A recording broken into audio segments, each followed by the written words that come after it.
South ఇండియాలోనే అతి తక్కువ ధరలకే రత్నాలందించే ఏకైక సంస్థ 6JVR. హలో నమస్తే, నేను జర్నలిస్ట్ వైఎన్ఆర్. ప్రస్తుతం మనతో పాటు ఉన్నారు Proddatur YSR Congress party sitting MLA YCP అభ్యర్థి రాచమల్లు ప్రసాద్ రెడ్డి గారు. ప్రసాద్ రెడ్డి గారికి సంబంధించి చాలా వింటున్నాం బయట నుంచి. ఆయనకు సంబంధించి చాలా సంచలనాలు చూస్తున్నాం.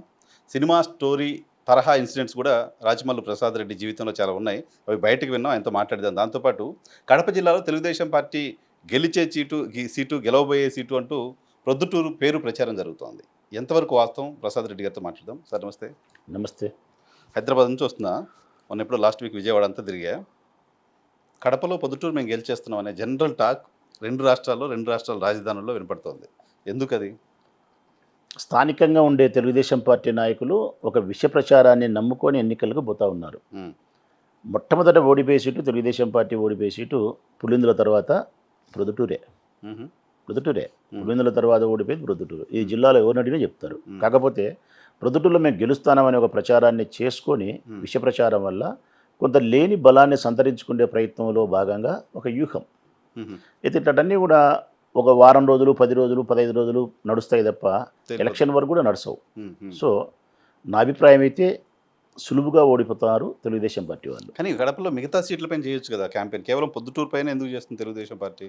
తెలుగుదేశం పార్టీ రాజధాని అమరావతిలో ఉండేవాళ్ళు తెలుగుదేశం పార్టీ కేంద్ర కార్యాలయం నుంచి చేస్తాండే ప్రచారం కాదు ఇది. ఇక్కడ ప్రొద్దుటూరు నియోజకవర్గం నుండి తెలుగుదేశం పార్టీ అభ్యర్థి నంద్యాల వరదరాజిరెడ్డి సృష్టించినటువంటి అభూత కల్పన, ఆయన చేసిన మాయ.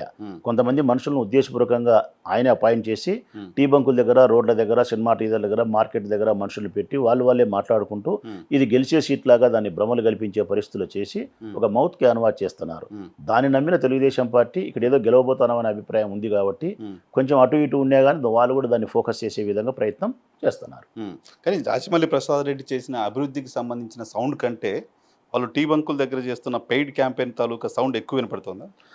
ఎప్పుడైనా అంతే కదన్నా, కనకంబు మోగినట్టు కంచు మోగినట్టు కనకంబు మోగినా అని చెప్పి ఎప్పుడైనా సామర్థ్యం కలిగిన వాని మాట ఎప్పుడు మాటలో రాదన్నా, చేతల్లో వస్తుంది.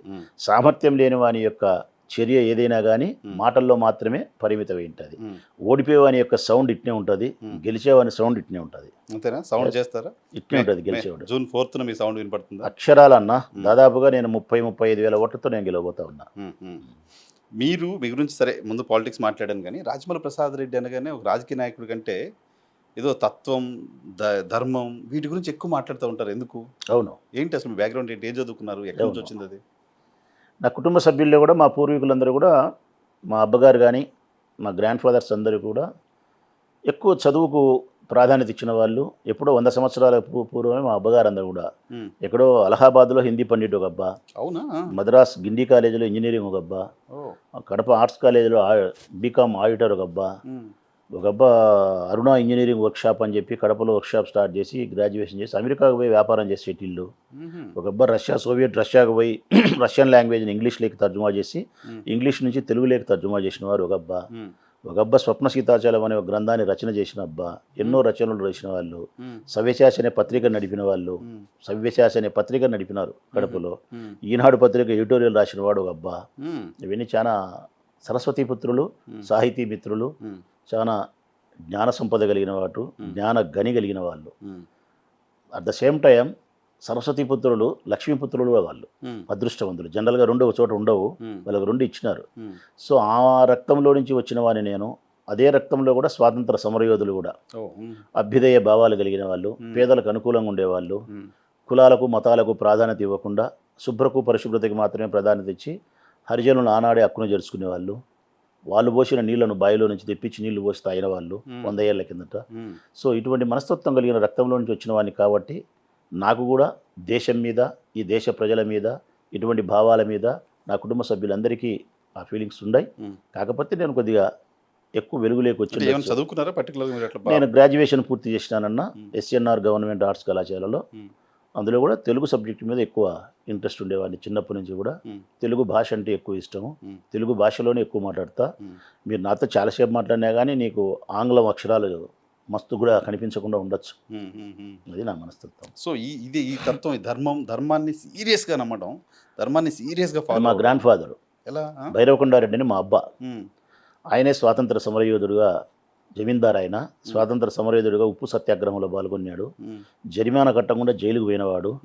స్వాతంత్ర సమరయోధునిగా పెన్షన్ తీసుకునే అపరూపంగా మురిసిపోయి తీసుకునేవాడు. స్వప్న సీతాచలం అనే గ్రంథాన్ని రచన చేసినవాడు. ఆయనతోనే మా బాల్యమంతా నడిచింది. చిన్నప్పుడంతా నేను మా అన్నగారు రోజు ఈవినింగ్ మా అబ్బకు రాత్రిపూట కాళ్ళు విసికేవాళ్ళము. రోజు కథ చెప్పేవాడు. అందరికీ చెప్పినట్టు అబ్బా దయ్యాల కథలు ఇటువంటి కథలు ఎప్పుడు చెప్పలే. గొప్ప వాళ్ళ గురించి చెప్పినాడు.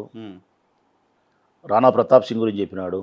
అక్బర్ అంటే ఏంది, రాణా ప్రతాప్ సింగ్ అంటే ఏంది, భారతదేశం అంటే ఏంది, సాంప్రదాయాలు ఏంది, మన సంస్కృతి ఏంది, పేదవాళ్ళు ఏంది, జీవితాలు ఏంది, విద్య ఏంది, శివాజీ ఏంది, ఛత్రపతి శివాజీ అంటే ఎవరు, ఈ దేశం నుండి రాజులు ఏంది, భౌగోళిక పరిస్థితి ఏంది, రామాయణం ఏంది, భగవద్గీత ఏంది, భారతం ఏంది, శకుని పాత్ర ఏంది, కృష్ణుని పాత్ర ఏంది, చాణక్య నీతి ఏంది, ఇవన్నీ కథలుగా చెప్పి ధర్మం ఎంత గొప్పది, ధర్మము న్యాయం ఎంత గొప్పవి, సత్యం ఎంత గొప్పది, మన బొందిలో ప్రాణం ఉన్నంత వరకు నైతిక విలువలకు ప్రాధాన్యత ఇచ్చి ధర్మబద్ధులమే జీవించాలా, పరుల కోసం జీవించాలా, సంతృప్తికరంగా ఉండాలా, ధైర్యంగా ఉండాలా, దయ్యాలు లేవు, ఇతర మతాలను గౌరవించాలా, వారి అభిప్రాయాలను గౌరవించాలా, నీ మతంలో నువ్వు జీవించాలా, కానీ ఇతర మతాలను కూడా గౌరవించాలా. ఇవన్నీ చిన్నప్పుడు నుంచి ఆయన చెప్పి అవి నాకు డెవలప్ అయ్యి మా అబ్బ నాకు ఒక దేవుడు ఏమంటారో మీ భాషలో అదంతా ఓకే. పెద్దవాళ్ళు సరే మీకు చాలా చిన్న ఏజ్లో అవన్నీ నేర్పించారు. బట్ అది ఈ రోజుల్లో ఫాలో అవ్వడం, దాన్ని మనస వాచ కర్మణ నమ్మి ఫాలో అవ్వడం, అది కాన్సిక్వెన్సెస్ అదేనన్న. ఆయన చిన్నప్పటి నుంచి చెప్పడం వలన అవి నాతో పాటు పెరుగుతూ వచ్చినాయి. మా అబ్బగారి యొక్క మాటలు నా మీద ప్రభావితం చేసినది. ఒక్క మాటలు చెప్పాలంటే మా అబ్బగారి పర్సనాలిటీ, మా అబ్బగారి వ్యక్తిత్వం నా మీద పూర్తి ప్రభావితం చేసింది. చిన్నప్పటి నుంచి ఆయన ధర్మానికి, న్యాయానికి, సత్యానికి, నైతిక విలువలకు ఇచ్చిన ప్రాధాన్యత, పరోపకారానికి ఇచ్చిన విలువ, చెప్పిన మాటలే నా మీద ప్రభావితం చేసి అవి నా మాదిరి అవి కూడా పెరుగుతూ వచ్చినాయి. కాస్త పిచ్చి ఎక్కువైంది. అదే రేర్గా ఉండేది సినిమాల్లో చూస్తాం ఇటువంటివన్నీ. కొంచెం పిచ్చి ఎక్కువ. మీ పైన బాంబులు వేయడానికి వచ్చిన వాళ్ళని, మీ పైన గన్తో కాల్చడానికి వచ్చిన వాళ్ళని పిలిచి కూర్చోబెట్టి మీ డైనింగ్ టేబుల్ పైన భోజనం పెట్టి పంపించడం అంటే ఏదో సినిమా సీన్లా ఉంది. అది నిజం. ఎలా చేయగలిగారు? అంత ఎలా వచ్చింది మీకు? అది ఎవరైనా చెప్తే నమ్మరన్నా. నిజం. నా మీద హత్యా ప్రయత్నం చేసిన వాళ్ళు అనంతపురం జిల్లా ధర్మవరానికి సంబంధించిన వాళ్ళు, కిరాయి అంతకులు. ఇక్కడ హత్యా ప్రయత్నం జరిగిన తర్వాత పోలీసులు చెప్పిన తర్వాత నేను కదిరి పోలీస్ స్టేషన్ వెళ్ళి చూసిన. నేను వాళ్ళ అవతారాలు చూస్తే వాళ్ళంతా పాపం సరైనటువంటి విద్య, సరైనటువంటి నాగరికత లేకుండా భోజనానికి కూడా ఇబ్బందులు పడే పరిస్థితులు ఉండే మనుషుల్లాగానే కనిపించినారు. వాళ్ళందరికీ రింగ్ లీడర్ శ్రీనాథ్ రెడ్డి అని ఒక అబ్బాయి, వాళ్ళందరికీ బాస్. ఆ శ్రీనాథ్ రెడ్డి అనంతపురం ఉండేది. ఇక్కడికి కోర్టు వాయిదాలకు రావాలంటే వాళ్ళు భయపడుతున్నారు.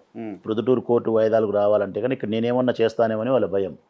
అందుకు ఆ శ్రీనాథ్ రెడ్డి ఎక్కడో మాకు దగ్గర, వాళ్ళకు దూర బంధువులు, మాకు దగ్గర బంధువులు ఉంటే వాళ్ళను కలిసి అన్నకు చెప్పి ఇక్కడ వాయిదాలకు వచ్చిపోయేదాన్ని మమ్మల్ని ఇబ్బంది లేకుండా అట్లా ఇట్లా అని చెప్పినారు.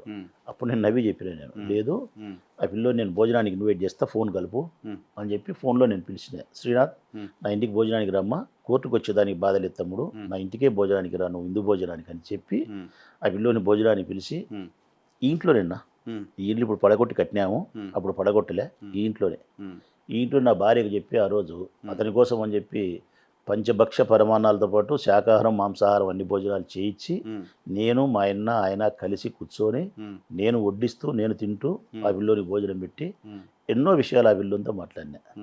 ప్రకృతికి భిన్నంగా మనిషి మరణించకూడదు శ్రీనాథ్, ప్రకృతికి సహజంగానే మనం మరణించాలా. భగవంతుడు ఇచ్చినటువంటి ఈ జీవితం భగవంతుడే మళ్ళీ మనం తీసుకోవాలా. ప్రకృతికి భిన్నంగా సంపబడడం అనేది అత్యంత నీచమైనటువంటి హేయమైన చర్య. ఇది చేయకూడదు. అందులో డబ్బుల కోసం కానీ, పగ కోసం కానీ, ఏ రూపంలో కానీ చేయకూడదు. నువ్వు చేసి ఉంటే చూడు ఎంత పాపమో, ఎంత ఒక కుటుంబం అయిపోతుందని ఇన్ని విషయాలు ఆ పిల్లోనితో మాట్లాడి చెబుతూ దాదాపు 11 గంటలకు మా ఇంటికి వచ్చిన ఆ పిల్లోని 3:30కో 4కో పంపించిన. మళ్ళీ నేనే పోయి ఆ పిల్లోని కారు ఎక్కించి ఒక మాటి, నాకు జీవితంలో ఎప్పుడే కానీ ఒక మనిషిని హత్య చెయ్యను అని నాకు మాట చాలు అని చెప్పి మాట ఇప్పించుకొని కారు ఎక్కించి పంపించి కోర్టు వాయిదాకు పోయి నా పైన హత్యా ప్రయత్నం వీళ్ళు చేసినట్టు నేను ప్రత్యక్షంగా చూడలే, పోలీసులు చెప్పిన మేరకే తప్ప నేనైతే ప్రాక్టికల్గా చూసింది లేదని చెప్పి కేసు కొట్టేపించి పంపించిన. Super sir, super super super super. ఏంటి ఎలా రిలీజ్ అయ్యాడు అతను?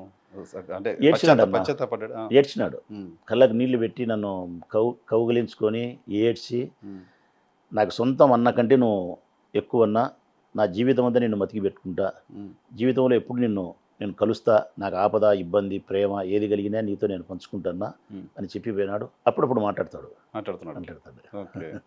సో వెనక ఎవరున్నారు, చేయించిన వాళ్ళు ఎవరు, వాళ్ళ మీద కూడా కోపం రాలేదా? వరదరాజిరెడ్డి కుమారుడు కొండారెడ్డి, వీళ్ళు నా మీద చేయించినది. నేను ఆ రోజు స్టేట్మెంట్ ఇచ్చినానన్నా, నా స్టేట్మెంట్ ఉంటుంది. హత్యా ప్రయత్నం నా పైన చేసింది కిరాయి హంతకులు శ్రీనాథు వీళ్ళు, కానీ వీళ్ళతో హత్యా ప్రయత్నం చేయించింది వరదరాజిరెడ్డి గారు, మీరు నీ కుమారుడు కొండారెడ్డి. నీకు ఓ మాట ఇస్తానా, మనసా వాచే కర్మ్యన విశ్వసించి నేను చెప్తా ఉన్నా, నా వలన నీ కుమారుని చిటికని వేలు గోరు దిగి ఒక చుక్క రక్తం కూడా రాదు. నీకు పుత్రునికి ఏదైనా ప్రమాదం జరుగుతుందని భయపడాల్సిన అవసరం లేదు. నీ కుమారుని యొక్క చిటికని వేలు గోరు కూడా తిగి చుక్క రక్తం కూడా రాదు. నీతోనూ నీ కుమారునితోనూ యుద్ధం చేస్తా, ప్రజాస్వామ్యబద్ధమైన యుద్ధం చేస్తా, ప్రజాక్షేత్రంలో ప్రజల ప్రేమను చురగొని నీ అధికారం లేకుండా చేస్తానే తప్ప భౌతికంగా నీ పైన దాడి చేయడు రాచమల్లు. నా శరీరాన్ని సంరక్షించుకుంటూ నీ శరీరానికి ప్రమాదం జరగకుండా నీతో యుద్ధం చేస్తా ప్రజాస్వామ్యబద్ధంగా. ఇదే నా మాట, భయపడాల్సిన అవసరం లేదు. నీలో కూడా మార్పు జరిగితే కత్తులు ఇటువంటి కార్పణ్యాలు వదిలేసి ప్రజాక్షేత్రంలో యుద్ధం చెయ్యి అని చెప్పిన. సో మీలా బిహేవ్ చేయడం అనేది రాయలసీమ కల్చర్ కాదు అని చెప్తారు. కాదన్నా, రాయలసీమ కల్చర్ అయితే కాదు. ఎందుకంటే రాయలసీమలో ఈ ధాతువుల్లోనే అది ఉందన్న, మా తప్పు కాదు ఇది. మమ్మల్ని మీరు కోపిస్టోలుగానో పౌరుషంగానో అనుకోవడానికి కాదు. మాలో ప్రేమ ఉంది, పౌరుషం ఉంది, పగ ఉంది, ప్రతీకారం ఉంది. మేము ఎవరు ఇతరుల జోలికి పోము. ఇతరులను అన్యాయంగా ఇప్పుడు నువ్వు వచ్చినావు ఎక్కడి నుంచో వైఎన్ఆర్, నీ మీద మేము దాడి చేసేది, చంపేది, కొట్టేది, తిట్టేది ఎప్పుడు చేయము. నువ్వు వస్తే చాలా ప్రేమగా చూసుకుంటాం, సొంత ఆప్యాయంగా చూసుకుంటాం. మాకు శక్తి లేకపోయినా నాటుకోడి వటకచ్చి కోసి వడలు చేసి అన్నం చేసి పెట్టి ప్రేమగా చూసుకుంటాం. మా కుటుంబాలకు మాకు ఉండే రైవల్టీనో లేకుంటే మా దగ్గర ఉండే సన్నోళ్ళకి ఇబ్బంది జరిగినప్పుడు వాళ్ళ కోసం ఫ్యాక్షన్ చేసి మా జీవితాలు నాశనం చేసుకునే వాళ్ళమే తప్ప ఇతరుల కోసం కాదు. అయితే అది ఎందుకు మాలో వచ్చింది అనే దాన్ని కూడా నేను శాస్త్రీయంగా కనుక్కునే పరిశోధన చేసి నా వరకు నేను పుస్తకాలు చదివి కనుక్కునేది ఏంటంటే, ఈ ధాతువులు, ఈ గడ్డ, ఈ భూమిలో ఉండే ధాతువుల్లో ఉండే శక్తి, ఆ ఖనిజాలు ఏవైతే ఉన్నాయో వాటి వలన మాలో కాస్త ఆవేశము, పౌరుషము ఎక్కువ ఉంది. ఈ నీళ్ళల్లో ఆ ఖనిజాల మినరల్స్ ఏమైతే ఉన్నాయో వాటి వలన మాలో కాస్త కోపము, ఆవేశం ఎక్కువ ఉంది. మీలో కాస్త తక్కువ ఉండొచ్చు. Scientific reason. దానివల్లనే మాలో ఈ ప్రాంతంలో ఉండే మనుషులకు అందరికి కూడా ఆవేశము, కోపము, ఆ పౌరుషం ఎక్కువ ఉంటుంది. ఆ పౌరుషం, కోపం అన్నీ ఉండి ధాతువుల్లో ఉండి నీళ్ళలో ఉండి అవి తాగుతూ దశాబ్దాలుగా ఈ ప్రాంతంలో ఉన్న మీరు ఎలా వదిలేయగలిగారు? ఎలా కోపాన్ని కంట్రోల్ చేసుకోగలిగారు? అది జయించడానికి 2 కారణాలన్నా. ఇది చాలా మంచి ప్రశ్న. ఒకటి, సైంటిఫిక్గా శాస్త్రీయంగా వచ్చిన లక్షణాలను జయించాలంటే 2 కారణాలు నాలో పనిచేసి ఉంటాయి. ఒకటి, నా పెద్దల యొక్క సంస్కృతి, సాంప్రదాయము నా మీద పనిచేసి ఉండాలి, హ్యూమానిటీ, మానవత్వం. రెండవది, ఇదే అందరూ తెలుసుకోవాల్సినది, జ్ఞాన సంపద అన్న. ప్రతి మనిషి జ్ఞానం ఎందుకు అవసరం అంటే, ఏది మంచి ఏది చెడు అనే విచక్షణ జ్ఞానాన్ని కలిగి ఉండి నువ్వు ఆలోచన చేయగలిగితే కనుక ఈ ధాతువుల ద్వారానో సాంప్రదాయబద్ధంగానో నీకు సంక్రమించినటువంటి ఆ చెడును పోగొట్టుకొని మంచి వైపు పోవడానికి నీకు అవకాశం ఉంటుంది. ఈ 2 నాకు అవి లభ్యమైనాయి. అంటే నాకు నేనుగా ఆలోచించుకునే శక్తి, జ్ఞానము, 2 నా పూర్వీకుల ద్వారా నాకు సంక్రమించినటువంటి హ్యూమానిటీ, ఈ 2 కలిపి ఈ శాస్త్రీయమైనటువంటి ఈ దృక్పథంలో నుంచి నేను బయటికి రాగలిగినాను, మంచిగా జీవించగలిగినాను. అదే కాదు, ఏ విషయంలో కూడా ధర్మబద్ధుడే రాచమల్లు. ఏ విషయంలో కూడా నీ ఇష్టం, ఏ విషయంలో కూడా 100 సార్లు చెప్పగలుగుతా. ధర్మానికి భిన్నంగా ఆలోచించను. అదే అంటున్నా, ఇవన్నీ చాలా సినిమాటిక్గా ఉన్నాయి సార్. నేను కూడా బయట నుంచి వచ్చినప్పుడు ఇలా ఉంటారా అనుకున్నా. బయట చూసింది రీసెంట్గా మీ డాక్టర్ విషయంలో మీరు తీసుకున్న డెసిషన్ కూడా అదే నేను చెప్పింది కూడా నీకు. ఎలా ఎటువంటి డెసిషన్ తీసుకోగలిగారు? నేను ఇన్ఫ్యాక్ట్ అంటే పేరు చెప్పను కానీ పొద్దున్న మీ గురించి మాట్లాడుతూ బయట ఎవరితో కూర్చున్నాం, ఒక ఆధ్యాత్మికవేత్తతో కూర్చున్నా. ఆయన అన్నమాట, రాచమల్లు ఒక అబ్బాయిని కూతురు ప్రేమించిందంటే ఇచ్చి పెళ్లి చేశాడు, నేనైతే ఆ పిల్లోని నరికేసేవాడిని అన్నాడు ఆయన. ఓ ఆధ్యాత్మికవేత్త నాతో చెప్పిన మాట. బట్ ఆయన ఆధ్యాత్మికవేత్తలు అంటే చాలా శాంతంగా ఉండాలి కదా, జీవితం గడిపేవాడు ఆయన చెప్పిన మాట. బట్ మీరు ఎలా? నా కూతురు చిన్న పిల్ల ఏం కాదన్నా, 25 సంవత్సరాలు, 26 సంవత్సరాలు. జర్నలిజంలో పోస్ట్ గ్రాడ్యుయేషన్ చేసింది పాప. అవునా? ఓ ఎస్, మా కమ్యూనిటీ, మీ కులమే. మా కులమే. ఆ పాపను డాక్టర్ చేయమంటే, లేదు నాయన నాకు జర్నలిజం అంటే ఇష్టం ఉంది. ఎస్, నీకు ఏది ఇష్టమైతే అదే చేయాలమ్మా అని చెప్పిన. ఆ పాపను హైదరాబాద్లోనే క్రిస్టియన్ కాలేజీలోనే చదివించిన. జర్నలిజం మీద పోస్ట్ గ్రాడ్యుయేషన్ చేసింది. మంచిది ఆ పాప, చాలా ప్రేమ కలిగిన పాప, చాలా ప్రేమ కలిగిన పాప. మనుషుల పట్ల కులాలు లేవు, మతాలు లేవు, చాలా బాగుంటుంది, ప్రేమగా ఉంటుంది. మీ బ్రాటప్ కూడా అలా చేశారు అంతే కదా? అంతే. అసలు మా పిల్లోళ్ళ ఇంట్లో మా డ్రైవర్లను కానీ మా వాళ్ళని ఎవరినే కానీ పేరుతో కూడా పిలిచారు అన్న అన్న అని పిలుస్తారు, అంతే. అన్న అన్న అన్న అన్న అని పిలుస్తారు, అట్లే ఉంటారు. ఉమ్, ఆ పాప ఒక అబ్బాయిని ప్రేమించింది, ఉమ్, మా నోటీస్కి వచ్చింది. నా కూతురు అందరి కూతుర్ల మాదిరి పారిపోలే, ఉమ్, అందరి కూతుర్ల మాదిరి సినిమాలకు షికార్లు తిరగలే, ఉమ్, స్ట్రైట్గా నాకు చెప్పింది. ఉమ్, పెళ్లి సంబంధాలు చూసే క్రమం వచ్చినప్పుడు ఉమ్, నా క్లాస్మేటు ఒక అబ్బాయి నేను ఇష్టపడినా, ప్రొద్దుటూరు అబ్బాయే, నేను ప్రేమించిన, పెళ్లి చేసుకో. ఎవరమ్మా? ఫలానా ఫలానా. ఓ నాకు తెలుసమ్మా వాళ్ళు, కాకపోతే వాళ్ళు నిన్ను పెళ్లి చేసుకోవడానికి కావాల్సినటువంటి స్తోమత వాళ్ళకు లేదు. ఉమ్, అది రాజకీయ పరం కావచ్చు, సామాజిక పరం కావచ్చు, కుల ప్రకారం కావచ్చు, ఆర్థిక ప్రకారం కావచ్చు, పరువు ప్రతిష్ట ఏదైనా నీకంటే కాదు వాళ్ళు. మరి రేపొద్దున పెళ్లి చేసుకుని వాళ్ళతో నువ్వు కంఫర్ట్గా లైఫ్ ఉండగలుగుతావా? ఆర్థిక అసమానతలు నిన్ను బాధించవా? కులం అంటే ఓకే, గుడ్, ఇబ్బంది ఏం లేదు. చదువు, ఎంబీఏ, చిన్న ఉద్యోగం, 60,000 హైదరాబాద్లో జీతం. మన ఇంట్లో మనం ఇచ్చే వాళ్ళ జీతాలే మనం 2-3 లక్షల జీతాలే ఇస్తాము, నువ్వే ఇస్తావు. అట్లాంటి నువ్వు 60,000 జీతంతో ఫ్యామిలీ, ఇదంతా చెప్పినాం. అన్నీ కరెక్టే నువ్వు చెప్పినట్టు. అయితే ఆడపిల్ల ఒకరిని ఇష్టపడి మరొకరిని పెళ్లి చేసుకోవడం అనేది ఇది మంచిది కాదు. అట్లను మనం చేసుకోవాలనుకుంటే కనుక నేను ఆ చేసుకునే వాళ్ళకు వాస్తవ సత్యాన్ని చెప్పినప్పుడు వాడు నాతో ఉండలేడు, విడాకులు తీసుకోవాలా. విడాకులు తీసుకుంటే ఆ ఫ్యామిలీని మనం డిస్టర్బ్ చేసిన వాళ్ళం అవుతాం. పోనీ నేను పెళ్లి చేసుకోకుండా ఉండి ఇంట్లో ఉంటా నీతో, ఇంకొకరిని పెళ్లి అయితే చేసుకోను. నాకుండే మార్గాలు రెండే, జీవితం అంతా మా నాయనతో ఉండడమా, అమ్మతో నాయనతో, లేదంటే జీవితం అంతా నా ఫ్యామిలీ నా భర్త అని చెప్పి ఉండి నీతో వస్తా పోతా ఉండడమా. అది నువ్వు ఏది కోరుకుంటే అదే. నువ్వు అంగీకరిస్తే పెళ్లి చేసుకుంటా, నువ్వు అంగీకరించకపోతే నీతో ఉండిపోతా అని చెప్పింది. ఉమ్, కానీ ఒక ఆడపిల్లకు పెళ్లి చేయకుండా నా దగ్గర పెట్టుకోవడం అనేది ఈ బుద్ధుడికి బాగానే ఉంటుంది, పరువు కోసం బాగానే ఉంటుంది, ఇంకో దానికోసం బాగానే ఉంటుంది. నేను చనిపోతా ఒక కొన్నేళ్ల తర్వాత ఆ పాపకు 40 ఏళ్ళు వస్తాయి. అప్పుడు ఎవరు ఉండరు, తండ్రి ఉండడు, తల్లి ఉండదు, తన భర్త ఉండడు, బిడ్డలు ఉండరు, తన కుటుంబం ఉండదు, పిచ్చి పడుతుంది, తోడు ఉండదు, తన అక్క చెల్లెళ్ళు వాళ్ళ ఫ్యామిలీస్ అన్నీ కనిపిస్తుంటాయి. అప్పుడు ఆ పాపకు డిప్రెషన్ అవుతుంది, అంటే నరకం అనిపిస్తుంది. ఉమ్, ఇది కరెక్ట్ కాదు. ఆ పిల్లోని చంపడం అది అన్యాయం, ఆటవికం, అనాగరికం, చేయకూడదు. అయినా చంపాల్సి వస్తే వాడిని ఎందుకు చంపాలన్నా? నీ బిడ్డ కూడా లవ్ చేసింది కదా, మరి నీ బిడ్డను చంపకుండా వాడిని చంపడం ఏమన్నట్లా? ఎట్లయితుంది ఇది? అయినా ప్రేమిస్తే చంపుతావా? ప్రేమిస్తే నువ్వు చెప్పాలా, ఇది మంచి ఇది చెడు అని చెప్పాలా. నా బిడ్డకు నేను చెప్పిన తర్వాత వినకపోతే గన 18 ఏళ్ళ పిల్ల అయితే కట్టడి చేయాలా, 25 ఏళ్ళ పిల్ల అయితే గన ఫ్రీ హ్యాండ్ వదిలేయాలి. ఎస్, వాళ్ళకి వదిలేద్దాం, పెళ్లి చేసి పంపిద్దాం, హ్యాపీగా బతారు, ఇబ్బంది ఏం లేదు.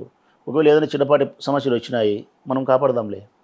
లేదు, భర్తే అసమర్థుడు, భర్తే అప్రయోజకుడై ఆ పాపను బాధించేవాడైనప్పుడు 2 ఏళ్లకో 3 ఏళ్లకో 4 ఏళ్లకో ఆ పాపకే అతని వల్ల బాధ కలిగి వెగుటు వచ్చిందనుకో, అప్పుడు వచ్చి చెప్తుంది ఇతనితో నేను సంసారం చేయలేను, నేను వద్దనుకుంటా అని చెప్పినప్పుడు అప్పుడు సమస్య లేదు. ఎందుకంటే ఆ పాపకు అన్నీ అనుభవించి వచ్చింది కాబట్టి తిరిగి రెండో పెళ్ళైనా చేసుకోగలుగుతుంది, పెళ్లి చేసుకోకుండా తండ్రితో ఉండడానికి కావాల్సిన స్టెబిలిటీ ఆ పాపలో వస్తుంది. కానీ ఆ పాపను మన ఇంట్లో పెట్టుకోవడం కానీ, ఆ పాప నిర్బంధంగా వేరే పెళ్లి చేయడం కానీ, ఆ పిల్లోని చంపడం కానీ, ఇవన్నీ కూడా ధర్మానికి విరుద్ధమైనటువంటి చర్యలు. ఆడపిల్ల ఇష్టపడిన పానికి ఇచ్చి పెళ్లి చేయడమే న్యాయం, సంపూర్ణమైనటువంటి వయసు వచ్చిన ఆడపిల్లకు. అది కూడా మంచి పిల్లోడు కాదనుకున్నప్పుడు 1-2 సార్లు ఆ పాపకు చెప్పాలా. వినకపోతే కనుక ఆ పాప అభిప్రాయానికి చేయాలా. కారణం కాన్సిక్వెన్సెస్ ఆమె ఫేస్ చేస్తుంది. జీవితం ఆ పాపదన్నా, నాది కాదు. నేను జన్మనిచ్చినా కాబట్టి అన్ని రాతలు నేనే రాస్తానా? ఎట్లయితుంది అది? నా జీవితం మా నాయన చేసినాడా, నేను చేసుకున్నానా? మరి ఎట్లప్పుడు ఎట్లన్నా? నాకైతే నా లైఫ్ ఇట్టున్నారని చేసుకునేప్పుడు ఆ పాప లైఫ్ మీద నియంత్రణ చేసే అధికారం నాకెక్కడ ఇచ్చినారు? అడ్వైజ్ చేసే అధికారం ఇచ్చినారు, దావదపోతా అంటే సరి చేసే బాధ్యత ఇచ్చినారు, కష్టంలో ఉంటే తండ్రిని కాబట్టి గుండెల్ని పెట్టుకుని కాపాడే బాధ్యత నాకుంది. అంతే తప్ప నిర్బంధించి నియంతృత్వ పోకడంతో చేసే అధికారం నాకు లేదు, అది ధర్మం కాదు. ఎస్, కులం పట్టింపు లేదు రాచమౌళికి, ధనం నేను ఇచ్చేవాళ్ళు సహకారిస్తారు. రాచమౌళికి ఏదైనా అభ్యంతరకరం ఉందంటే ఒక్కటేనన్నా, కుటుంబం యొక్క గౌరవం, ప్రతిష్ట, కుటుంబం యొక్క గౌరవానికి ప్రాధాన్యత ఇస్తా. అది ఎక్కడన్నా లోపించింది అవతలలో ఉంటే నా బిడ్డకు చెప్తా. అయినా పర్వాలే, నేను భరిస్తాను ఆ పాప అన్నప్పుడు ఇష్టం ఉన్నా వెళ్ళిపో చేసుకో. చేసిన పెళ్ళి హైదరాబాద్లో ఉండారు, 60,000 జీతము, హ్యాపీగా ఉండారు. నా కూతురు నిన్న కూడా వచ్చిపోయింది, వారం కింద కూడా పోతుంటుంది, ఇబ్బంది లేదు. నేను హైదరాబాద్ పోతే ఇమ్మీడియట్గా వస్తుంది, ఉంటుంది, ఏమి ఇబ్బంది లేదు. మీరు వెళ్ళరా అల్లుడు గారికి? ఎక్కడన్నా మీరు వెళ్ళరా అల్లుడు ఇంటికి? పాప వాళ్ళ ఇంటికి నేను ఇంతవరకు ఒకసారి కూడా పోలే, ఒక్కసారి కూడా హైదరాబాద్ వాళ్ళ ఇంటికి పోలే.